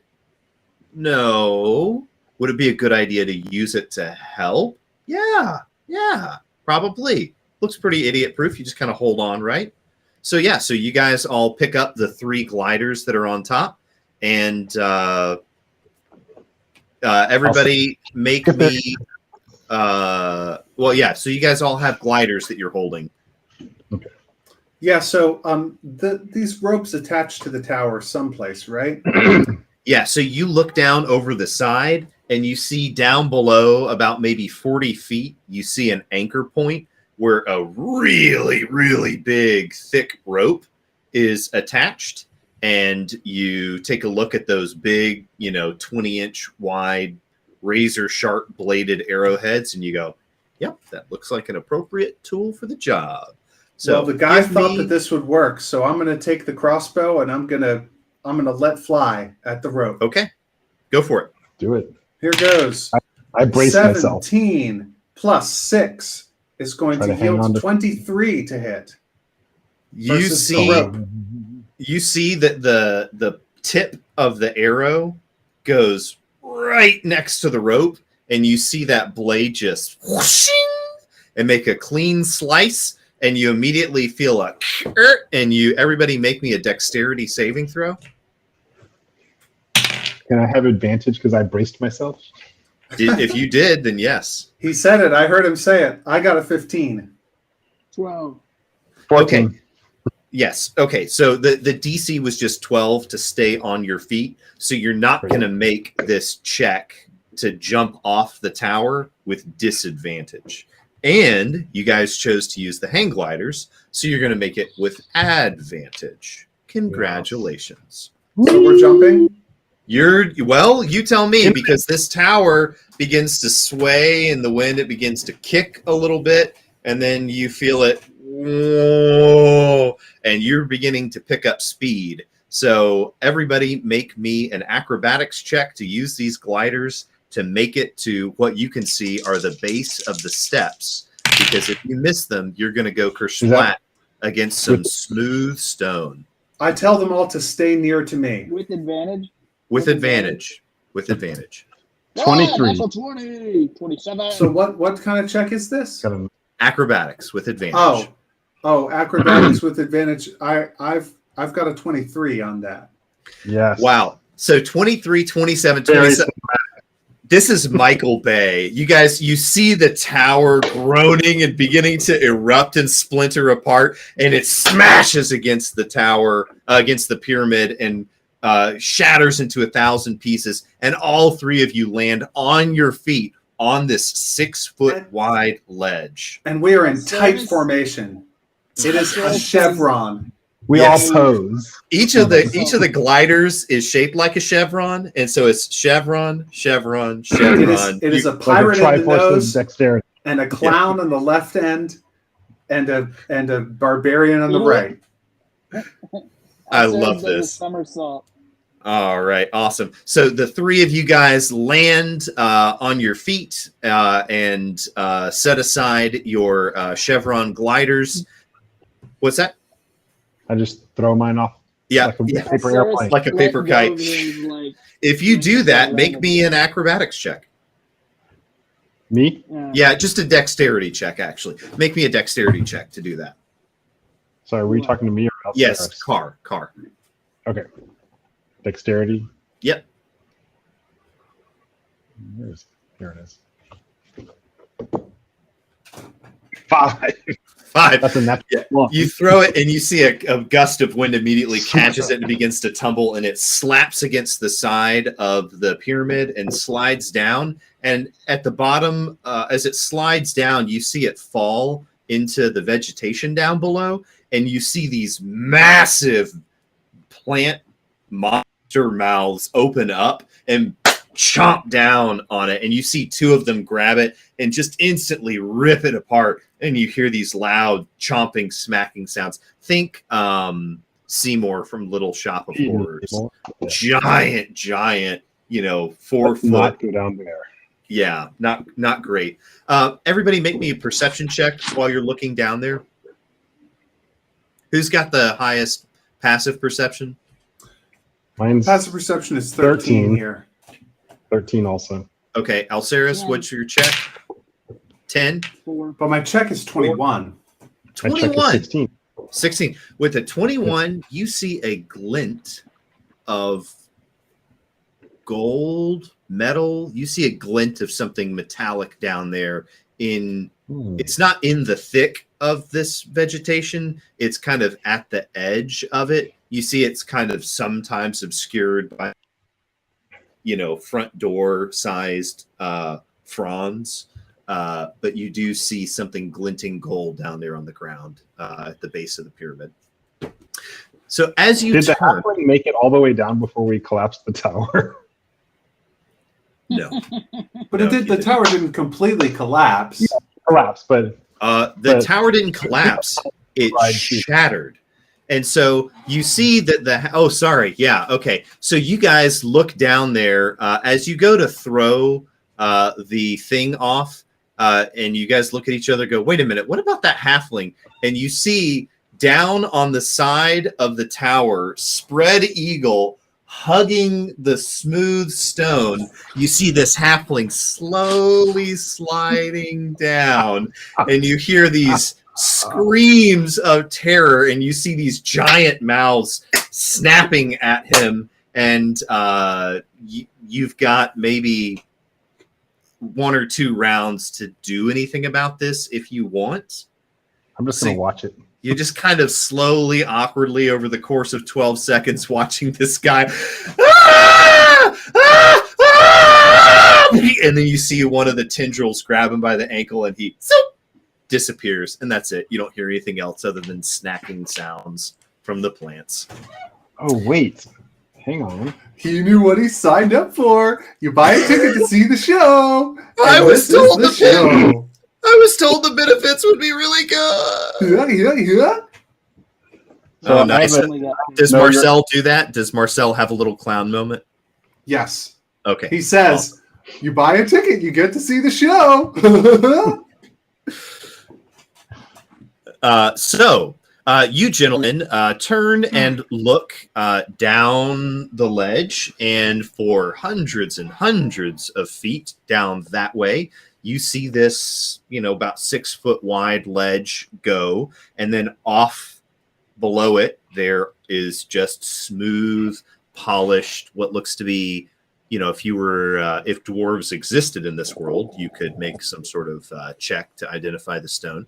And then along the face of this platform, most of it is this intricately carved series of panels with pictographic images, things that look like cartouches with symbols carved. It looks like there's pictographic language and deeply etched, though worn by time and rain and wind, art, right?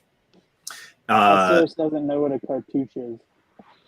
Yeah, basically, I'm saying that just to kind of conjure the image of carved images and carved, clearly little segments where this isn't just an image; these are like symbolic language kind of They have things. some meaning to them. Yeah, got some meaning to it. Anybody who wants to make me a history check or a religion check or a investigation check could do so now. I'm going to investigate it. Critical 20 to investigate. Okay. Natural 0. Okay. 0. Alcirus finds a guy who looks almost just like him. What is Alcirus's weapon? 2 something rapiers. 2 rapiers. Yeah, you see some figure of a warrior with these 2 weapons crossed, with his arms crossed across his chest, and Hey, these weapons sticking out. And it even looks a little bit like you. You're sure this is, you were prophesied to come to this temple, and so you are kind of obsessively poring over this one spot of the embossed. Calling everyone over. Hey, look at this. Carr, what did you get? I'm just waiting for. I'm looking at the plants while they're doing that. Okay. I have a class feature. If I observe them, I can learn about them. But if we ever run into them, we can go into that. Oh, okay. So you're actually studying them. You're noticing the way that they're tendrils. Yeah, exactly. Yeah, you noticed that the halfling was falling slowly and was just holding on. And even though he was screaming, the plants didn't seem to be going for him. But then once he got close, you saw that he twitched and he jerked his leg. And that's when one of those vines whipped out and grabbed him. So you realize, these things cue in on sudden jerky movement. And they have these vines that will lash out and try to grab them and stuff. So you've got a tactical advantage if you ever meet them. Yeah. And Marcel. You had a investigation or I had a 20. Yeah, I investigated the writing for 20. Excellent. With a 20, as you look at this scene, you recall that the box was supposed to be useful to you guys. So you go over to Carr, and while Carr is busy staring at the stuff, you pull it out, right? And you open it up. another time, and inside you see a little wolf figurine. And another time you find a little monkey, right? So you now know that there's a scarab, a wolf, a monkey, and a fetish. And as you're looking, you find all four of these figures. You know, there's a some sort of what looks to be like a demigod with a wolf head. You see there's one panel that really speaks to you. You see lots of images of this monkey trickster kind of character, and you see him playing jokes on people, but you also see him viciously and savagely killing people and like ripping out their insides and stuff. But you also see him tricking them and being playful. You see some stuff about fertility, and you're not a scholar, but you can see stuff about fertility and lots of little babies, and you're like, okay, obviously that's this part. And then you find a part where there's a lot of scarabs, and with a 20 you find this one spot where it looks like there should be a scarab, but there is none. I plug it in.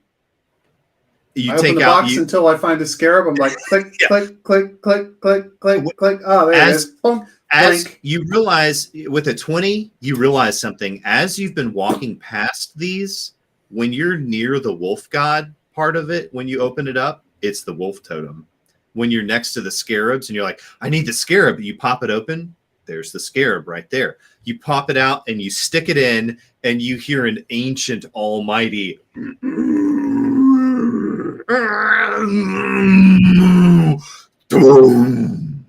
and all of you feel the ground, feel the stone tremor underneath your feet as some massive piece of stone has moved and fallen down, and you see that this portion of the wall that you're looking at actually slides in and slides down, and you feel that boom, and you see a hallway extending into the pyramid. You see little brackets on either side of the hallway, and you see these small, or not huge, it's not super well lit, but you don't have to have dark vision to see anything, but this faint dim glow, you can see about maybe 60 feet out with regular vision, and you feel a slight breeze wafting over your face that is moist, dank, fetid, but barely. It doesn't smell like rot. It smells like just a barely moist, cool breeze blowing over your faces. Yes, the And river that's is down there. And that's where we will pause for our 10-minute break. Thus ends part 1 of the one night dungeon crawl. We'll see everybody in 10 minutes, or, whatever, however long it takes us to do what we need to do. See you guys in a few. See you. My battery percent is going up, so that's nice. Nice. I plugged it into a real charger instead of just a USB port on the computer. Okay, I'll be back.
What up?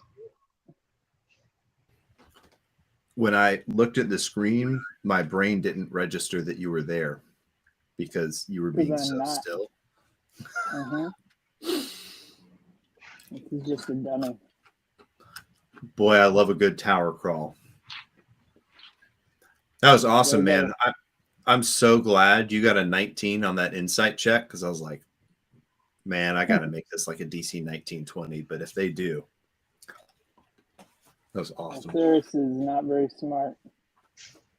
Surprised he rolled that. Apparently, he can read people.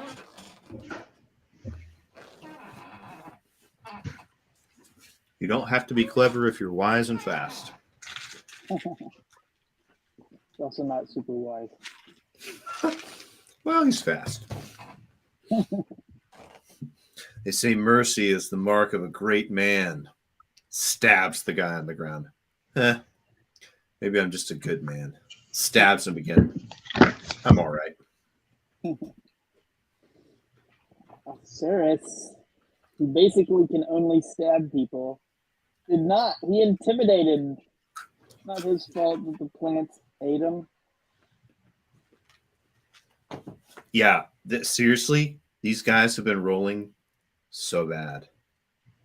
Like you got a 7, he got a 6, and then I gave him a chance to try like fight back against being told what to do. Like you had the chance to tell him what to do because you intimidated him, and then with that opportunity, you gave him a command, and he utterly failed to, be his own man and go for the glider, which is what he should have done. Well, to be fair, I've rolled like 3 1s tonight, so You rolled well when it counted. Hey, you saved Marcel and Carr from Yeah, just they could have just fallen off the edge. yeah. I was going to use a mechanic similar to the Cloudy Sea season, and basically, round after round, you have progressively higher DCs to slow yourself down and more damage that you take, and you kept them from going down that path. Using only my muscles.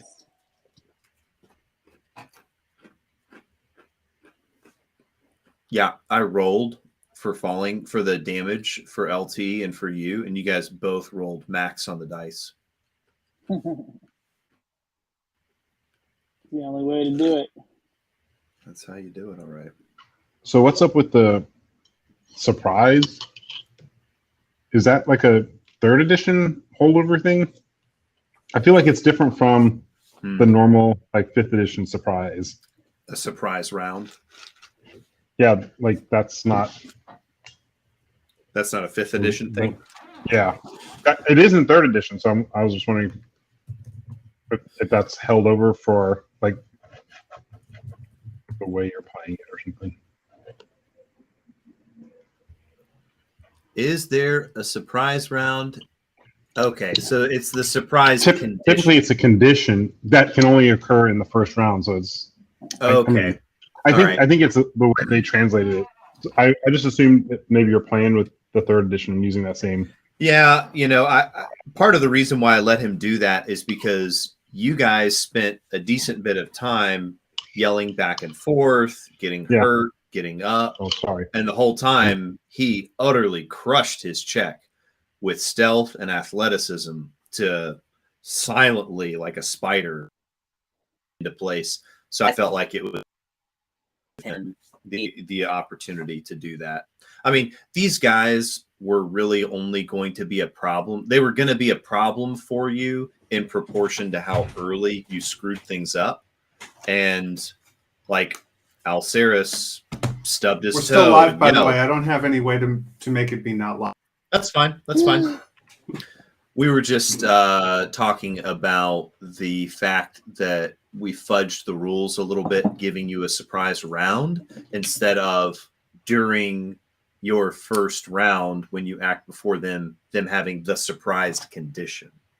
But that's the same thing, right? Well, did I give you any extra actions? Did I give you extra opportunities to do stuff? In effect, you got 2 rounds. Yeah. Yeah. I got a surprise round. Right. I'm just saying, in the normal 5th edition rules, that isn't a thing. So I was wondering what was the deal there. No, a surprise round is a thing, but we would all get it. Well, no, it's a condition that characters can have, and they can only have it in the first round. But the round itself isn't. Yeah, irrespective of the core rules, the situation to me dictated that it seemed appropriate that you would have an opportunity to do something. It isn't 3rd edition, so I just assumed that was you were like having played in 3rd edition, continuing with it. Yeah, I have like over a decade worth of 3.5 reflexes and prejudices, so it's hard for me to get away from. I started with 3.5 and it killed me when we switched to 5th. I was like, oh, this is so weird. It is. I love the unholy, massive, mega codex. Okay. Yeah. Yeah. It's that anybody who's surprised is unable to take actions on their first round of combat. Mm-hmm. So the people who are doing the surprising, if they're successful, get an entire round, while the other people hold still. It's just a turn like any other, except if people are surprised, they can't do anything during that turn. Well, faithful viewers, put a mark in the comments with the timestamp of when you realized that I had broken the rules and what penance you think that I should pay for such iniquity. So you can't break the still doesn't know that you broke the rules. That's the first rule. That you are the So rolled a 2 to figure out if you broke the rules. And you guys are standing at the entrance to a long, dark misty hallway leading into the base of the upper third of this monolithic pyramid. So there is still a pretty significant amount of pyramid going up above you, hundreds of feet. Mhm. And as you walk in, you finally come to a terminus of the path, and you see that the path stops and it drops down what looks to be about maybe 20 feet. And so basically imagine if the hall that you're walking down is a extruded square, Mhm. then straight down, 90 degrees forward, but 20 feet down. You're an extruded square. I've asked you Uh, so many times to refer to me as a prism. So help me, Dwight, if you call me a crow or an extruded square one more time, you're going to get an ass kicking. Sorry. Anyway. can we like set up Piton and climb down? Yeah, you're looking direction? around for a piton or something like that, and I mean, I've you're got that. yeah.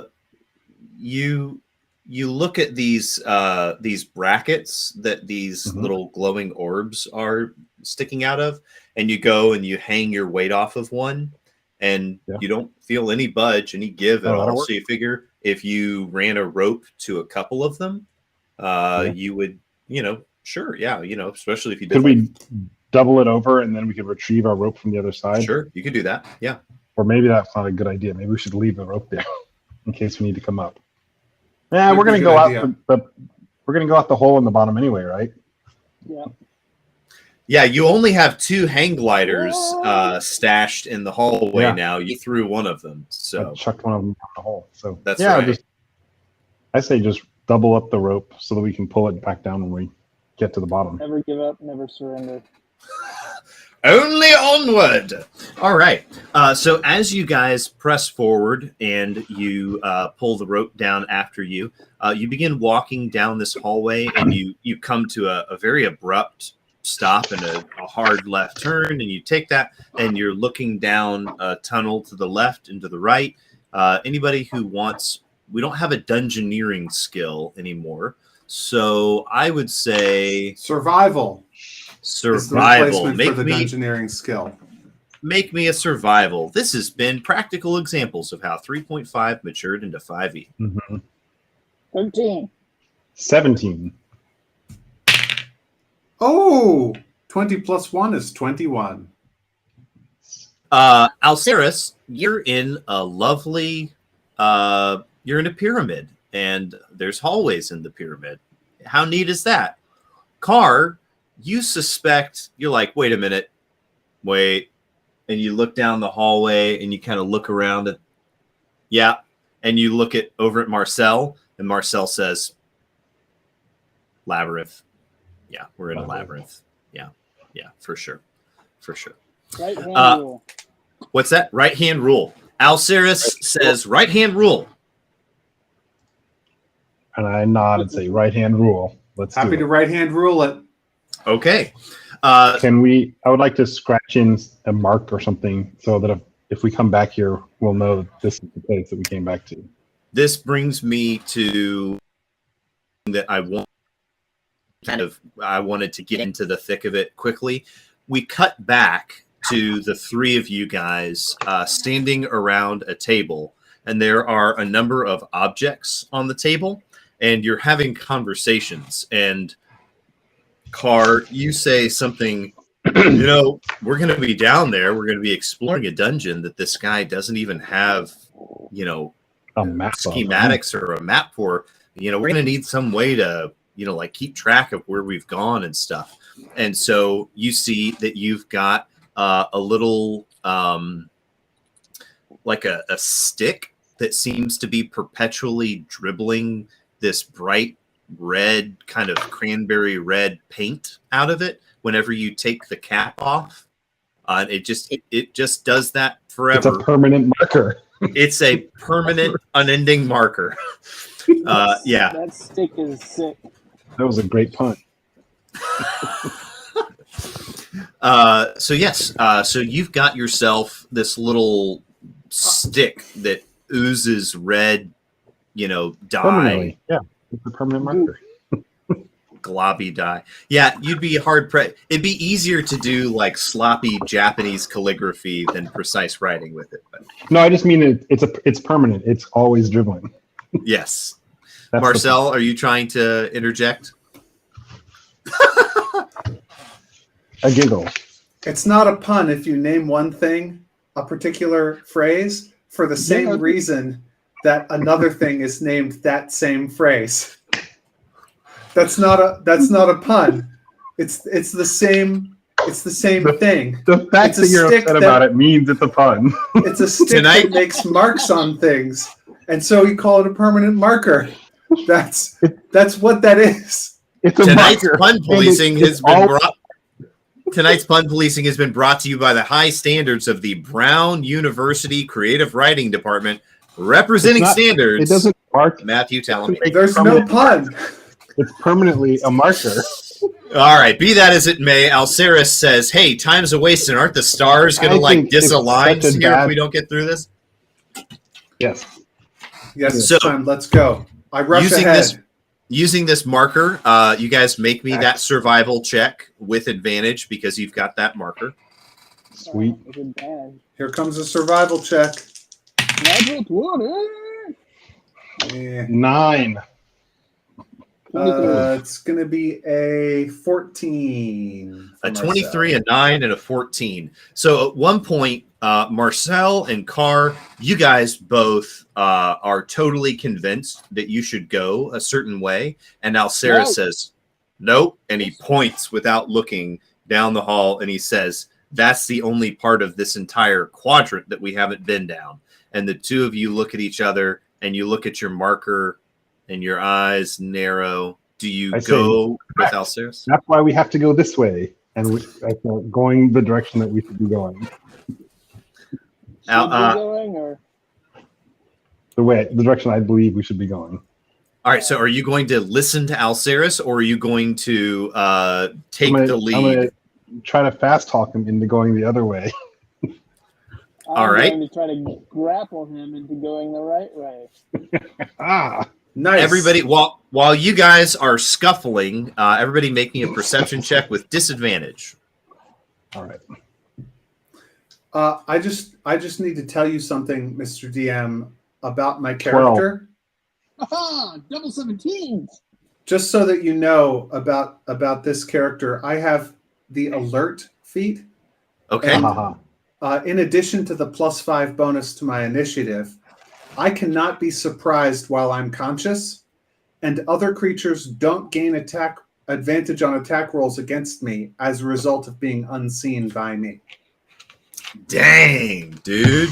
Dang. So it's not that I know everything that's going on around me. It's that it doesn't matter if you sneak up on me. You react quickly. Yeah. So Marcel, here's my perception with disadvantage. That's going to be 18. Okay. And Alceris, you had double 17s? Yeah. Okay. And 9 for me. And a 9 for you. 12. 12. It has a 12. Okay. So Alceris and Marcel, you both see this large pseudopod-esque extension of a gelatinous mass reaching out towards Carr. And you see seconds before it makes contact with him, it's sticking out and it's about to, it looks like, so yeah, you guys make attacks on this thing. If you have slashing weapons, that will go very differently for you than if you have piercing or bludgeoning. I believe I have a no, but where are we in the initiative order? You guys just get an opportunity to do something before the initiative starts. Okay. I'll try to hit it for 12. And you stab it? Rapier is a stabby. Yep. Okay. Yeah, so you stab your rapier into it, and you notice that your rapier is now sizzling and you see almost instantly it looks like the blade is tarnishing. So you're pretty Like it's a concerned magic about rapier. that. Yeah, Is it a magic? rapier. Is it a magic weapon? Yeah. Yes. Mine's a Retcon. magic weapon. Ah, okay. So you see this steam sizzling, this goo on your weapon sizzling and hissing and bubbling, and you see it slide off and fall to the ground, and you see that the stone begins to pit and etch. And Are we? Yeah. Are we not in combat?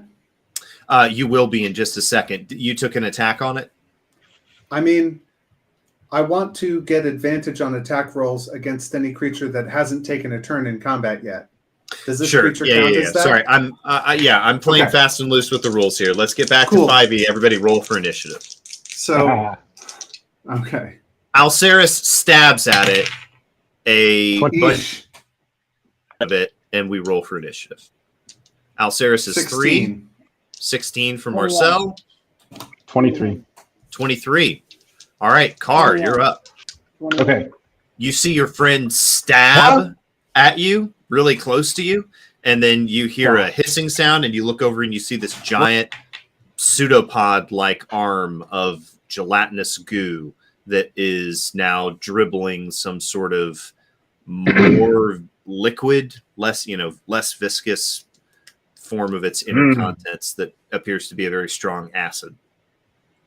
Also stabbing with a magic rapier. All right. Just give it 2 of those. Okay, yeah, you stab it. Make me a dex. 1. Uh-oh, 1. So you miss it.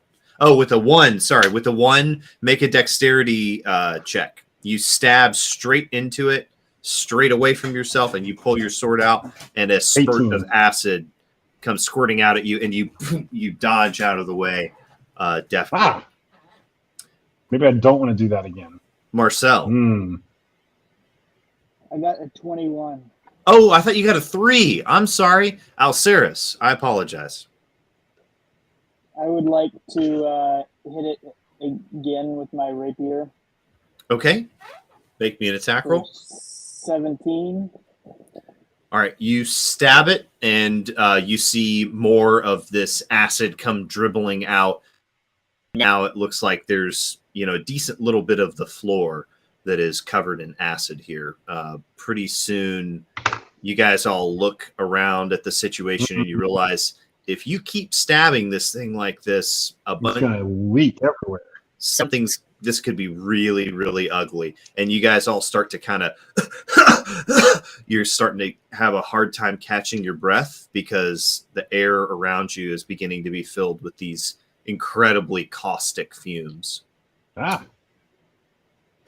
That's good to know. I could have done a lot of damage to it if it was surprised. Or if it hadn't gone yet. It hasn't gone yet. It hasn't been its turn. So far, the only thing that's happened is that you guys, these 2 yahoos, have stabbed it and gotten a whole bunch of acid on the floor. Does it seem like they've hurt it very much? It has not really. It looks like maybe it has reacted to being stabbed a little bit, but it hasn't jerked violently or withdrawn. It doesn't seem to be bothering it tremendously to be stabbed. Can we just walk away from this thing? Can we just go down the corridor? That's what I'm thinking. Yeah. Hey, man, it's your dungeon. You can do what you want. But is this thing? It seems like I don't quite understand the spatial situation. But we're in tight corridors, and there's some sort of hole that a pseudopod is coming through. Can we just go down the corridor and not worry about this thing? Yeah, it's coming out of the shadows of up above. It seems to be coming down from above. So, so you guys can decide wherever you want to go. Alceris got a really high roll and said we should go this way. The 2 of you got low rolls. Carr got below a 10, and so he was kind of maybe a little bit convinced that he was right. Not utterly convinced, but he thinks that you guys should go that way. And Marcel, you agree with him. Alceris, is saying, no, that's the way we should go. You guys started to scuffle. There's a pseudopod hanging down, dribbling acid. You're now coughing in caustic fumes. What do you do? Is the way that Alcera said to go away from that thing? Yes. I said, never mind, let's go that way.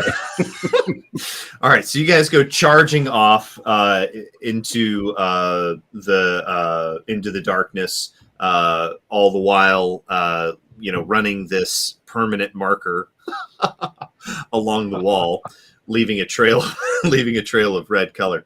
And you guys come to a circular part of the. You come to, for the first time, a circular wall, and it looks like the corridor that dumps out into an open space before this circular wall. It looks like there's an open space all the way around the circular wall, going off to the left and to the right. Like kind of like a ring-shaped room. Yes. So as you but we kind only of see the part that we're on. Yeah. You're only seeing one, and it's not super duper curved, but it's curved enough that you can tell. Mm-hmm. Oh, this is just a very large. Well, no, I take it back. You can tell by the curvature that this is probably like maybe like a 20, 30 foot diameter, maybe 40 foot diameter circle of a wall based on the curvature, and it looks like there are corridors leading to the wall as well.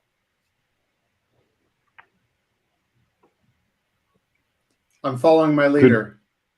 Could we go like You can go left or right. Fairly short. Like if it is a circle, we should meet on the other side if we split up and went around. Sure. Yeah.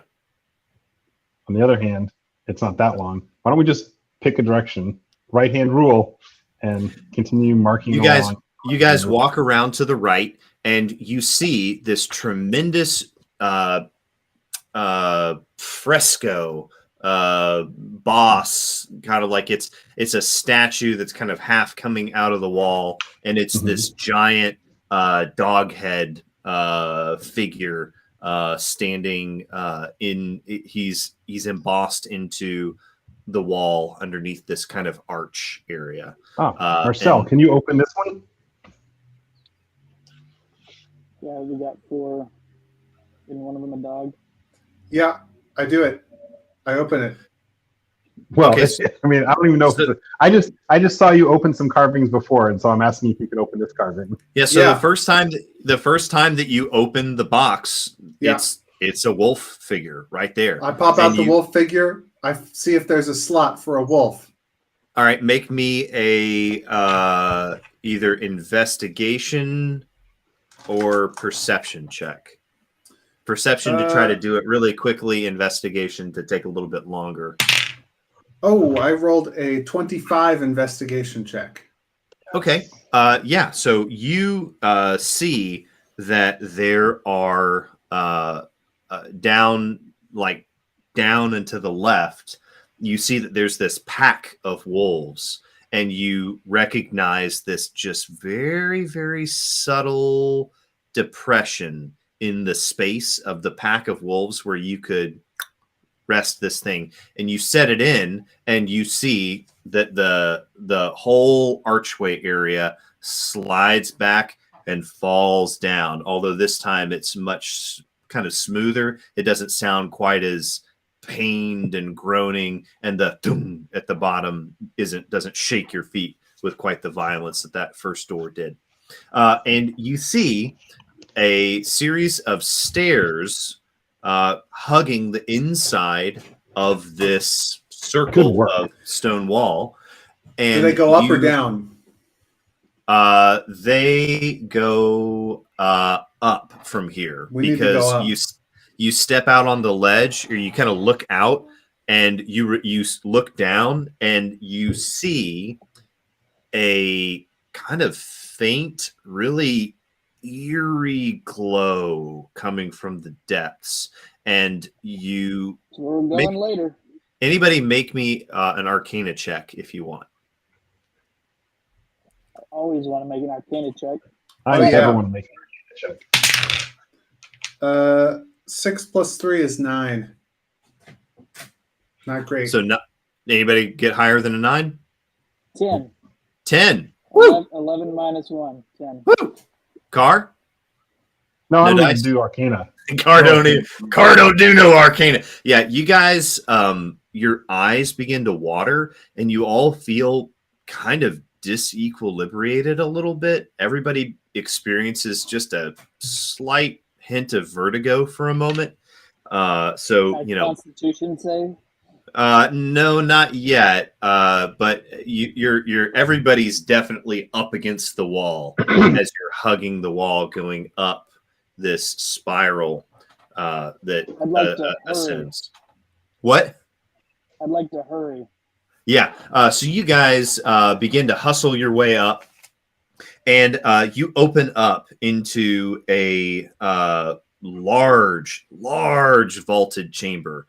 There are lots and lots of lights surrounding the base of this room, which is also cylindrical but much wider. This is maybe a couple of 100 feet in diameter and looks to be a couple of 100 feet up. And it looks like it ever so slightly narrows as it goes up. And you see that the ceiling is just a mass of blackness. And you see all these torches and sconces around the base. You see are a number of doorways leading out from this room, out from the base. And you suddenly get a really odd smell. And let's see here. Let me roll for this. Yeah, Alceris, a large chunk of something wet and soft splats on your shoulder. And it smells pretty fetid, pretty gross. Anybody who wants to make me a nature check can do so. I will need nature checks. Eesh. But I only got a 1. 9. A 1, a 5, and a 9. You guys are like, wow, there are some really nasty things in this dungeon. This is gross. Why don't we keep moving? I try to stab it. So as you guys walk around the perimeter of this room and kind of inspect these doorways, you do in fact see that there is that one of them has a fetish figure. So you guys pop out the fetish, plop it into the spot. You're like, at this point, Marcel, you've done it twice. You even kind of have a sense for how the artists like to hide the spot in the artwork and everything. Mm-hmm. So I'm not even going to make you roll. You very quickly find it and pop it in, and it opens up to, disappointingly enough, another ladder. You see this impossibly long ladder stretching off into the darkness. You guys have to pop out torches because you're in basically a maybe 10-foot diameter tube going up, and there's a ladder along the tube is slanted ever so slightly, and it is laid up against the wall. Alceris immediately, I take it, begins to climb. Taking them 2 at a time. Yeah. Sometimes I'm just doing like. So as you guys climb, your arms are beginning to get sore. You've been climbing for so long. What's that? Yeah, right. And you pop out into a room that you kind of open up a hatch, and you pop out into a room where it kind of hurts your eyes because you've been in the darkness. Everything is covered in gold gilding, and there are lots of torches and lights, and it's just right into your eyes. You see a bed chamber that doesn't look like it has been slept on in a millennia. The sheets look like they're made of the finest materials, and it is only because this room has experienced no change of temperature or moisture in 1,000 years that they haven't utterly disintegrated, but they're obviously impossibly old. And from this room, you see that there's a chest see that there's a wall with a bunch of scrolls on it. You even see what looks like a treasure chest over in the corner. And then there's a doorway that leads out of the room. I stabbed the treasure chest. Clothing type chest and a treasure chest. Stabs the treasure chest, and the chest begins to bleed, and you see its mouth open up wide, and it roars in pain and anguish, and you see this mimic go scuttling away. That's unbelievable. We're level 7. We've been through this before. There's mimics everywhere. We stab every item of furniture we come upon in an ancient tomb. I stabbed the curtains when we came in here. Yeah.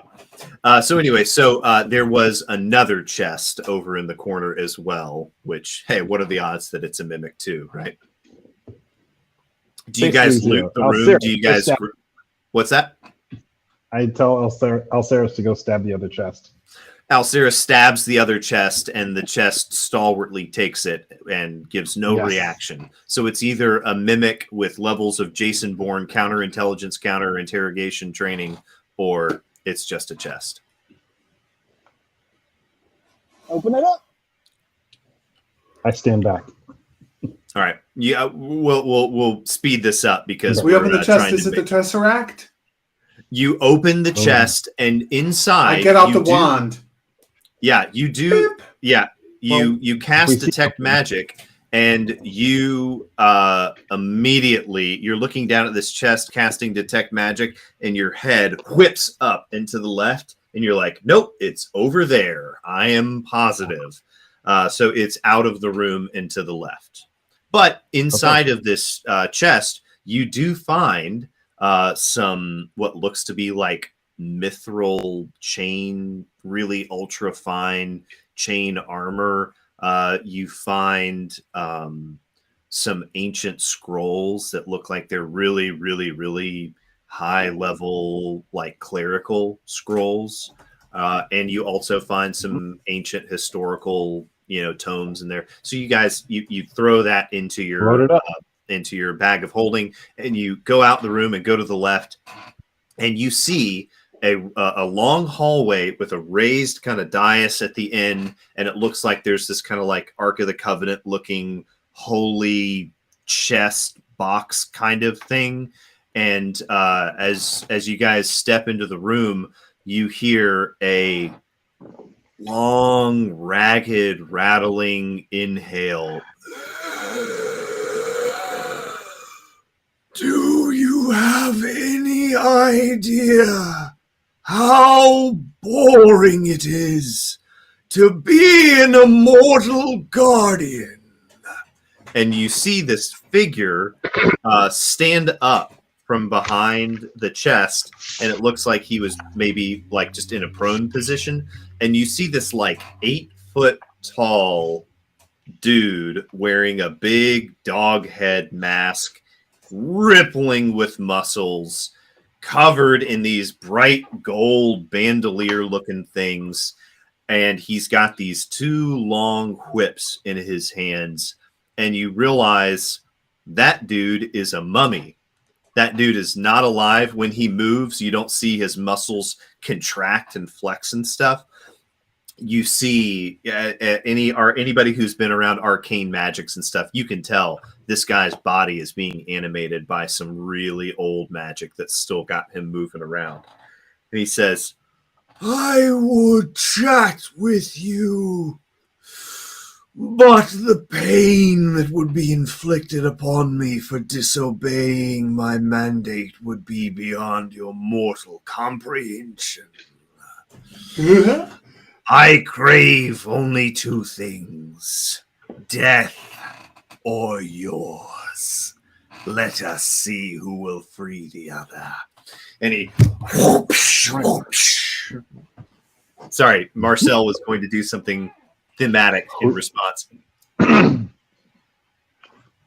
have a fun way to end your pain. Everybody roll for initiative. 23. Oh yeah. superiority 25. increase my roll. 25, 23. I need a D6. Where do I find a D6? I've got one right here, and I can roll it for you. It's Check a on the- 1. On, You should on roll the your own left dice. side, on the 6. left That's side, much there's better. a- Okay, 16 for me then. Okay. And Marcel, you edged by 1, I believe? Or was it the other way around? Yeah, Okay. yeah, Marcel's. All right. Can you hear us? Matt, can you hear us? Yes, I can hear you. Sorry, what's going on? Marcel, it is your Oh, turn. it's my turn? And there's a bad guy? There's a big old 8-foot tall bad guy with a giant wolf What head, have you been? But he's- ceremonial He mask, saw and 2 me. large whips. I know. He's seen me, right? He has seen you. He has spoken Where? to you. How close are my allies to him? He is about 30 feet away from you guys, and you guys are all standing next to each other at the entrance to this room. Okay, so I say I'll distract him. that is And you that is what I need. You could You could hold. Can you do that? Can you hold your turn until after I go, or is that not a thing? Yeah, you can hold your action. I can hold an action, but I wouldn't be able That to would be- move if I Yeah. did that. Oh, that's loud. Can I hide from him now with a bonus action and then take my move to sneak towards him and then Yes. try to attack him with advantage? So this room is a long hallway, and the middle part of the room is lined by these really large columns, but there's another corridor to the side of those columns on the outside. So if Okay. you wanted, you could juke behind those columns and try to dart between the columns and in the Yeah, shadows. so I'm taking a bonus action to hide. And Okay. that's gonna geez. 3 plus 9 is 12. So it's a 12 to hide from this guy. And I don't know whether I successfully hide from him, but I move towards him Okay. and go to attack him. And if he doesn't see me, then I guess I get advantage. But if he does see me, like with a perception check, Yeah. What's your AC? well, my stealth check was 3 plus 9, so 12. Right. And what's your armor class? Oh, my AC is 14. So you dodge into the shadows and you come around behind him, and as you come in to try to stab him, you feel a blinding, searing pain as this whip cracks and it slashes the side of your face and the front of your neck, and it slashes your clown stuff, and you points of damage from this slashing damage. Make me a Constitution saving throw, please. Here comes the Magnets. Constitution How do saving they throw. That's going to be a 4. Ouch. You feel some ancient, I don't know about evil, but definitely ancient and potent undeath, Malevolence? disease, poison, something. Your body feels immediately like you spasm pain, and you feel your muscles begin to tear at themselves just a little bit because it makes you spasm so hard. You're going to be at disadvantage on your next attack, Ouch. but you can still take your action. He has reach, Um, and you came inside of his reach. So Okay, in that case,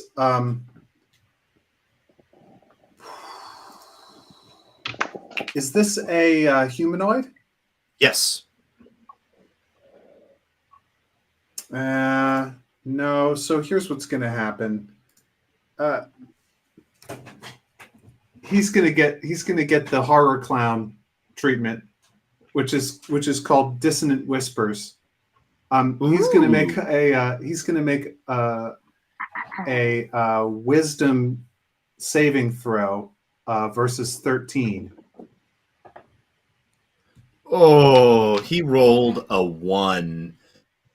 Oh, Love You it. immediately, you just tear into him. This guy is an existentially vulnerable being. He has been trapped in his own mind in a position of madness, and you just crank that up to 12 So you know and how rip the knob off. you know how clowns are terrifying. Yeah. This is like, imagine the most terrifying clown just like saying the creepiest stuff to you. Like, it's going to you be like some fun in candy? hell. Ooh-hoo-hoo. Alceris and Carr, both of you guys make me perception checks. I'm glad that I'm not perceptive. He's going to take a tasty. Go ahead.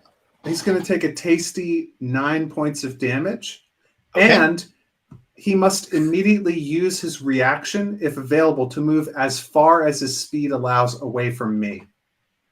Now, he may already have used his... Did he use his reaction to whip me? Because if He he already did. used it, then it's not available for him to use to run away from me. Okay, he used his Yeah. Okay. All Okay. right. Interesting. But then he doesn't... He also doesn't get any like, you know... Anyway, any of those things where you get to hit people who come near you. Attack of opportunity. Yeah, he doesn't get any opportunity attacks anymore until his next turn. Marcel, you attacked this guy with dissonant whispers. He rolled a 1. Something happens. You feel this bizarre surge of divine, chaotic energy around you. Make me a either religion check or insight check. And I think what this looks like is like he sort of whipped me. Yeah. Right? And I'm bleeding a little bit. And it's clowns came out. It's, yeah. He sees 100 little miniature clowns come out of the wound. Okay, but the check that you asked for, what was it? Either religion or insight. That's going to be 4 plus 3 is a 7 religion check. Okay. Not great. You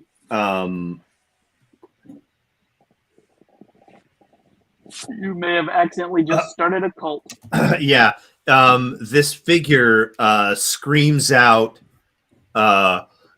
curse you, go back, clear all of your treachery. And he screams and falls backwards against the wall, and he's just cracking his whips left and right like a child flailing their hands in front of their face to protect themselves. He's terrified. For flavor, there's a violin that comes out of the baggy clothing. There's and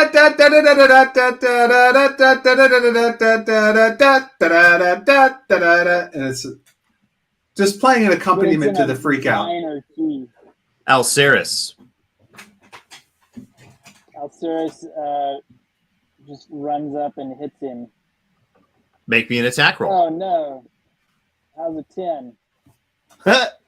That does not hit him. You see that these gold bandolier-looking things. What's that? How's a 13? Yeah, these gold bandolier things seem to deflect your stab. Gotcha. How's a seriously a 15? That hits.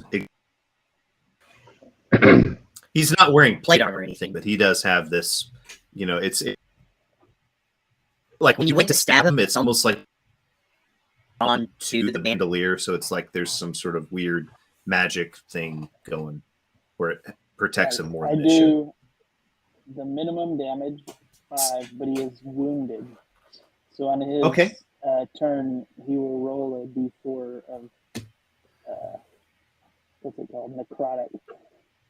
So you guys all saw that his muscles weren't twitching and rippling and stuff, and you all went, oh, this is some kind of mummy guy. But when you go to stab him, there is some real juice that starts coming out. It's not blood, but it's It's something, and you do in fact hurt him bad.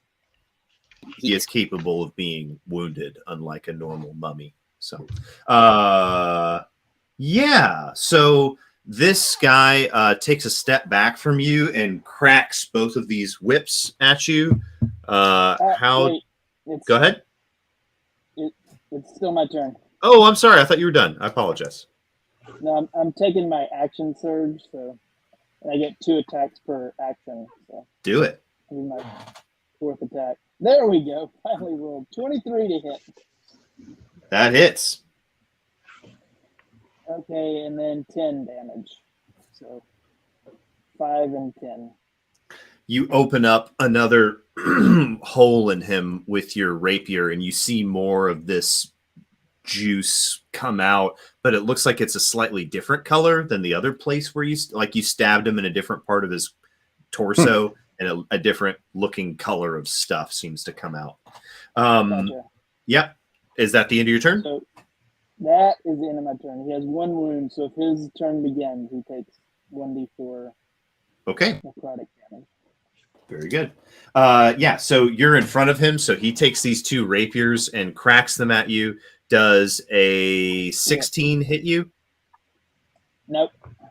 Does a 20 hit you? Yes. Okay. Then you take 8 damage from this crack of a whip. Make me a Constitution saving throw.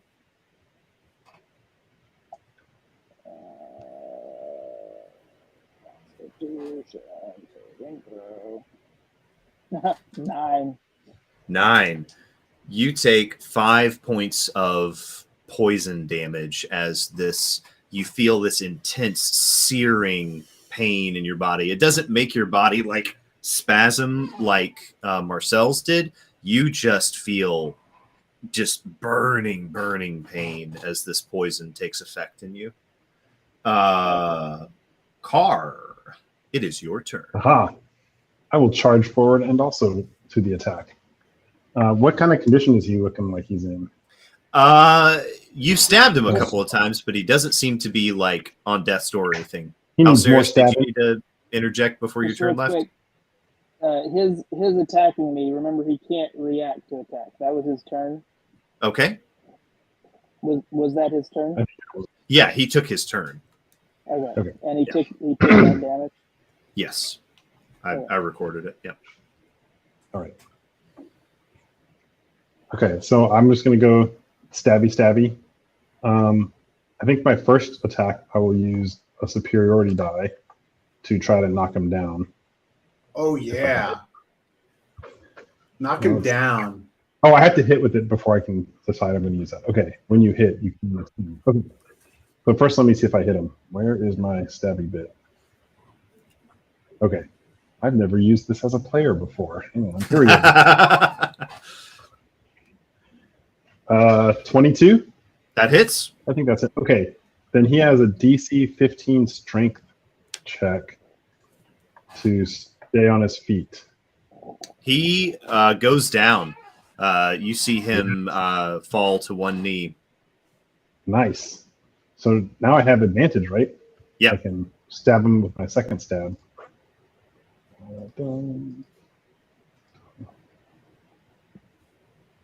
26. Wow. Ouch. 26 damage? No, 26 to hit. Oh, gosh. I was going to say, good night, So nurse, the dude. damage is going to be, let's see. This is this one. Now I got to figure out all the math for the damages. Wait, how do I make that go away? Okay, here we go. Okay. Ooh, nice. I rolled a 7 on that. And then 2 of these. 8, 12, 27 total. Wow. You immediately, what weapon are you fighting with? A rapier of vengeance. A rapier of vengeance. You see this figure attack and damage your friend Marcel, Mhm. and something wells up within you. and Alceris. Sorry, Marcel was the first one to get hurt. But yeah, you see that this monstrous figure has harmed and drawn blood from your two minions, right? And Yes. the rage of a captain wells up within you, and you walk up to the guy and you stab him through the throat, through the base of the wolf mask thing, Oh. and you yank it out, and you see yet another color comes just gushing out it kind of surges a little bit, but there's a stream of it, and you see him almost, it sounds like he's laughing, but you can't quite tell because there's so much fluid kind of going up and down his windpipe, and he looks at you and says,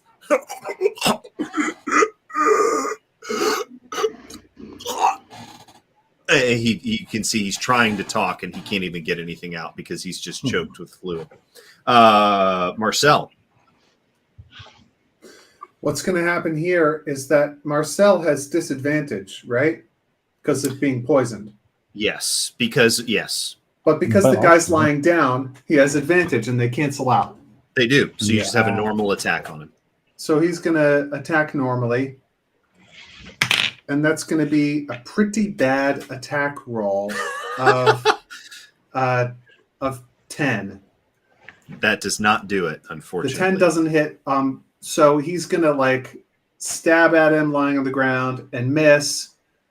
And then after that, he's going to who goes next? It's Alceris? Yes.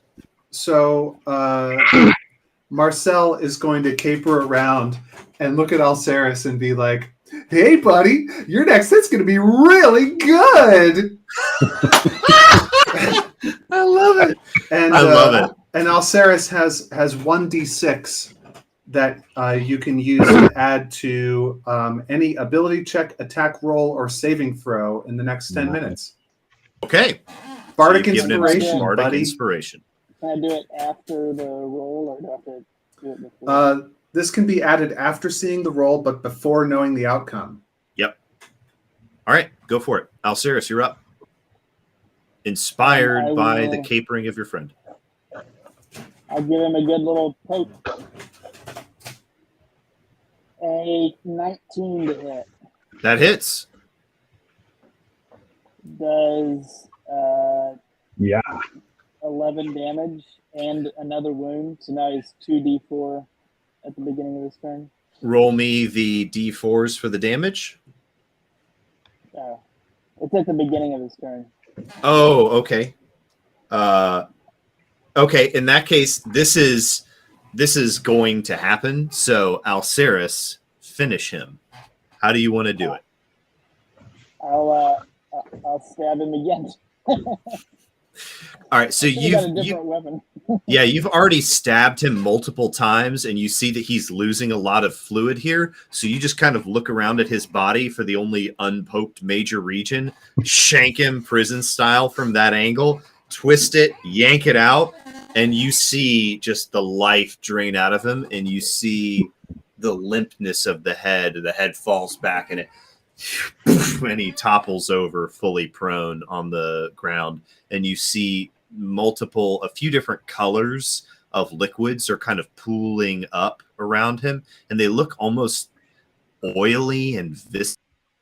And you're kind of looking around the room, and he's just down. What do? There is a large kind of holy box sarcophagus arc looking thing and the body of this fallen figure before you. I'll say, hey, what about that wand you got over there, clown man? What? I'm sorry, I didn't hear you. I'll say, what about that wand you got over there, clown man? Yeah, well, I already used the wand, so we know where it is, right? Let's get it out. You guys cut back to the scene of you all standing around that table, and Alcera says, I think we're probably going to need a crowbar at some point. And Marcel's like, why would we need a crowbar? And Alceris is like, trust me. He's got a crowbar. So you guys whip out a crowbar that you've pre-planned for. I got a crowbar too, and a hammer. You guys slip those into the kind of top lid, and you break the seal. You see that there's this like wax that has this intricate thread embedded in it that runs all around the seal of this thing. So you guys get the seal. Yeah, you get the crowbar and the hammer, and you kind of chisel off the wax, and you shove it in. You pop it up, and you look inside, and you see nothing but dust, nothing but just sand and dust inside. Did we just break the Tesseract? What's that? We just Alceris? break the Tesseract? Oh, sorry. I said, you said butt dust. So you guys are standing in the room. You know that it's somewhere in this room. You guys looked and saw the box and assumed that it was in the box. I start unwrapping the mummy. Okay, so you take the big gold bandoliers off of his chest, and you remove the. Do you remove the wolf head headpiece? Yeah. So underneath Shake it it, out. you find a face that is Marcel. You gaze upon it in wonder and admiration, because this is your shtick: is creepy, horrifying, unsettling stuff.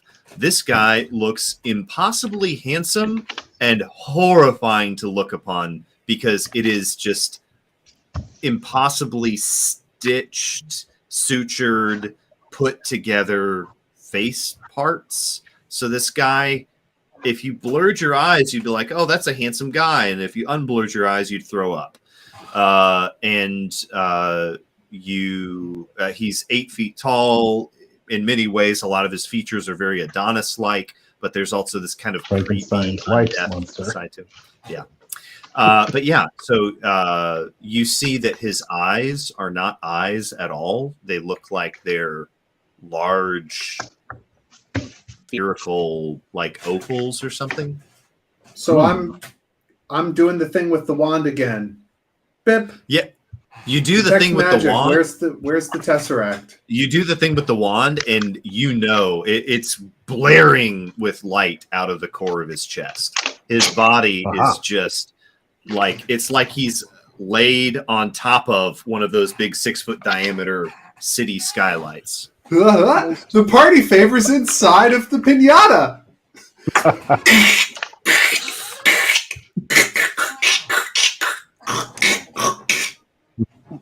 The two Yes, opals unceremoniously. go into Alceris' pocket and then fall out. We break it open with our pinata whackers. Yeah, you guys unceremoniously disassemble this fool, and inside you find all these various sacks inside of him. He seems to be full of these sacks that have all these holy, arcane, necromantic runes all over them, and that's why when you stabbed him in different places, different fluids were coming out. And in the core of him, in the center, affixed to his spine with this beautiful gold wire in this kind of large nest, and then floating in the middle of it, you see what looks to be a pyramid shape object in the middle of all this gold wire. So you grab it, clip it, you unwire it. You have to kind of sever his spine and pull it out, and unwire it and get it out. But you're now holding this thing, and as you hold it, like the moment one of you holds it in your hands, you see that inside of this sarcophagus that you've cracked open, the floor of it lowers down, and a series of steps. Let me look at this. Hang on. Let me look at where we are. Yeah, a series of sorry. A series of steps rise up from the floor of the sarcophagus, and you see up into the ceiling. You hadn't noticed it before because you weren't looking up at the ceiling. You were fighting a guy, but you see that there's actually an aperture in the ceiling, and these steps lead up to it. Cool. So we get the Tesseract, right? I've got Featherfall. I've got 2 more uses of Featherfall left. We Featherfall down the shaft into the river, and then once we go over the waterfall, we Featherfall onto the airship. Fair enough. Credits. Yeah. Roll credits. It's 10-10. Yeah, you guys take the Tesseract. You walk up the stairs. There's a platform. You place the Tesseract on an obvious spot where it belongs. You read it, you do the enchantment, and you see this massive surge of magic come up the tube, right? And then you guys look down and you see that there's this steady stream of rising arcane vapor. And you pull out your backpacks, you strap them on, you jump, you pull the cord, and somehow magically, because of this magical vapor, it fills these parachutes effectively, and it keeps you from falling. You hit the water, you all grab onto each other, and as the water, you see light up ahead as you're rushing down the tunnel for a half an hour. You keep bouncing off of rocks and banging into things, but you hold on to each other, and you come shooting out the waterfall, and you're just, man, Carr, you are just saying bonuses for everybody if they don't screw this up and actually survive us. Featherfall. Featherfall has to come up. It has to actually come up to get us because we're falling. Because you're falling so slowly, right? Yeah. So you see that Grubel actually has a lasso, and Grubel throws a lasso at each of the three of you and grabs you because of Featherfall. You're not falling where you would have made it to the net, because there is this net extending from the prow of the ship anchored into the wall. And because you've cast Featherfall, you're about to miss the net, but Grubel is able to catch you guys and reel you in. So you bring as Grubel pulls me down by the feet. Yeah. I have my violin out, covered in gore. There's a big like whip cut in my face where my like white makeup is messed up, and there's like blood dripping down the side of my face. And I have my violin out, and I'm playing the Star Spangled Banner.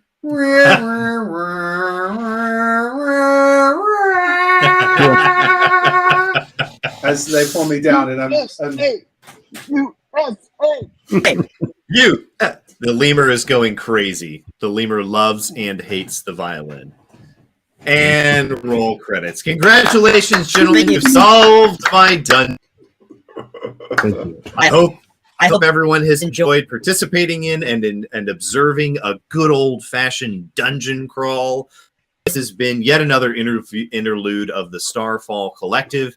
We hope that you will join us next week when Sir Robert picks back up with the Dying of the Light. And maybe you just might see a little bonus content at some point when Inkatink and Diamondback take care of a little bit of business that would otherwise be off screen if Matt and I weren't so eager to play D&D that we were going to do an extra episode to show it. So we love you all. Have a wonderful night. Catch you next week.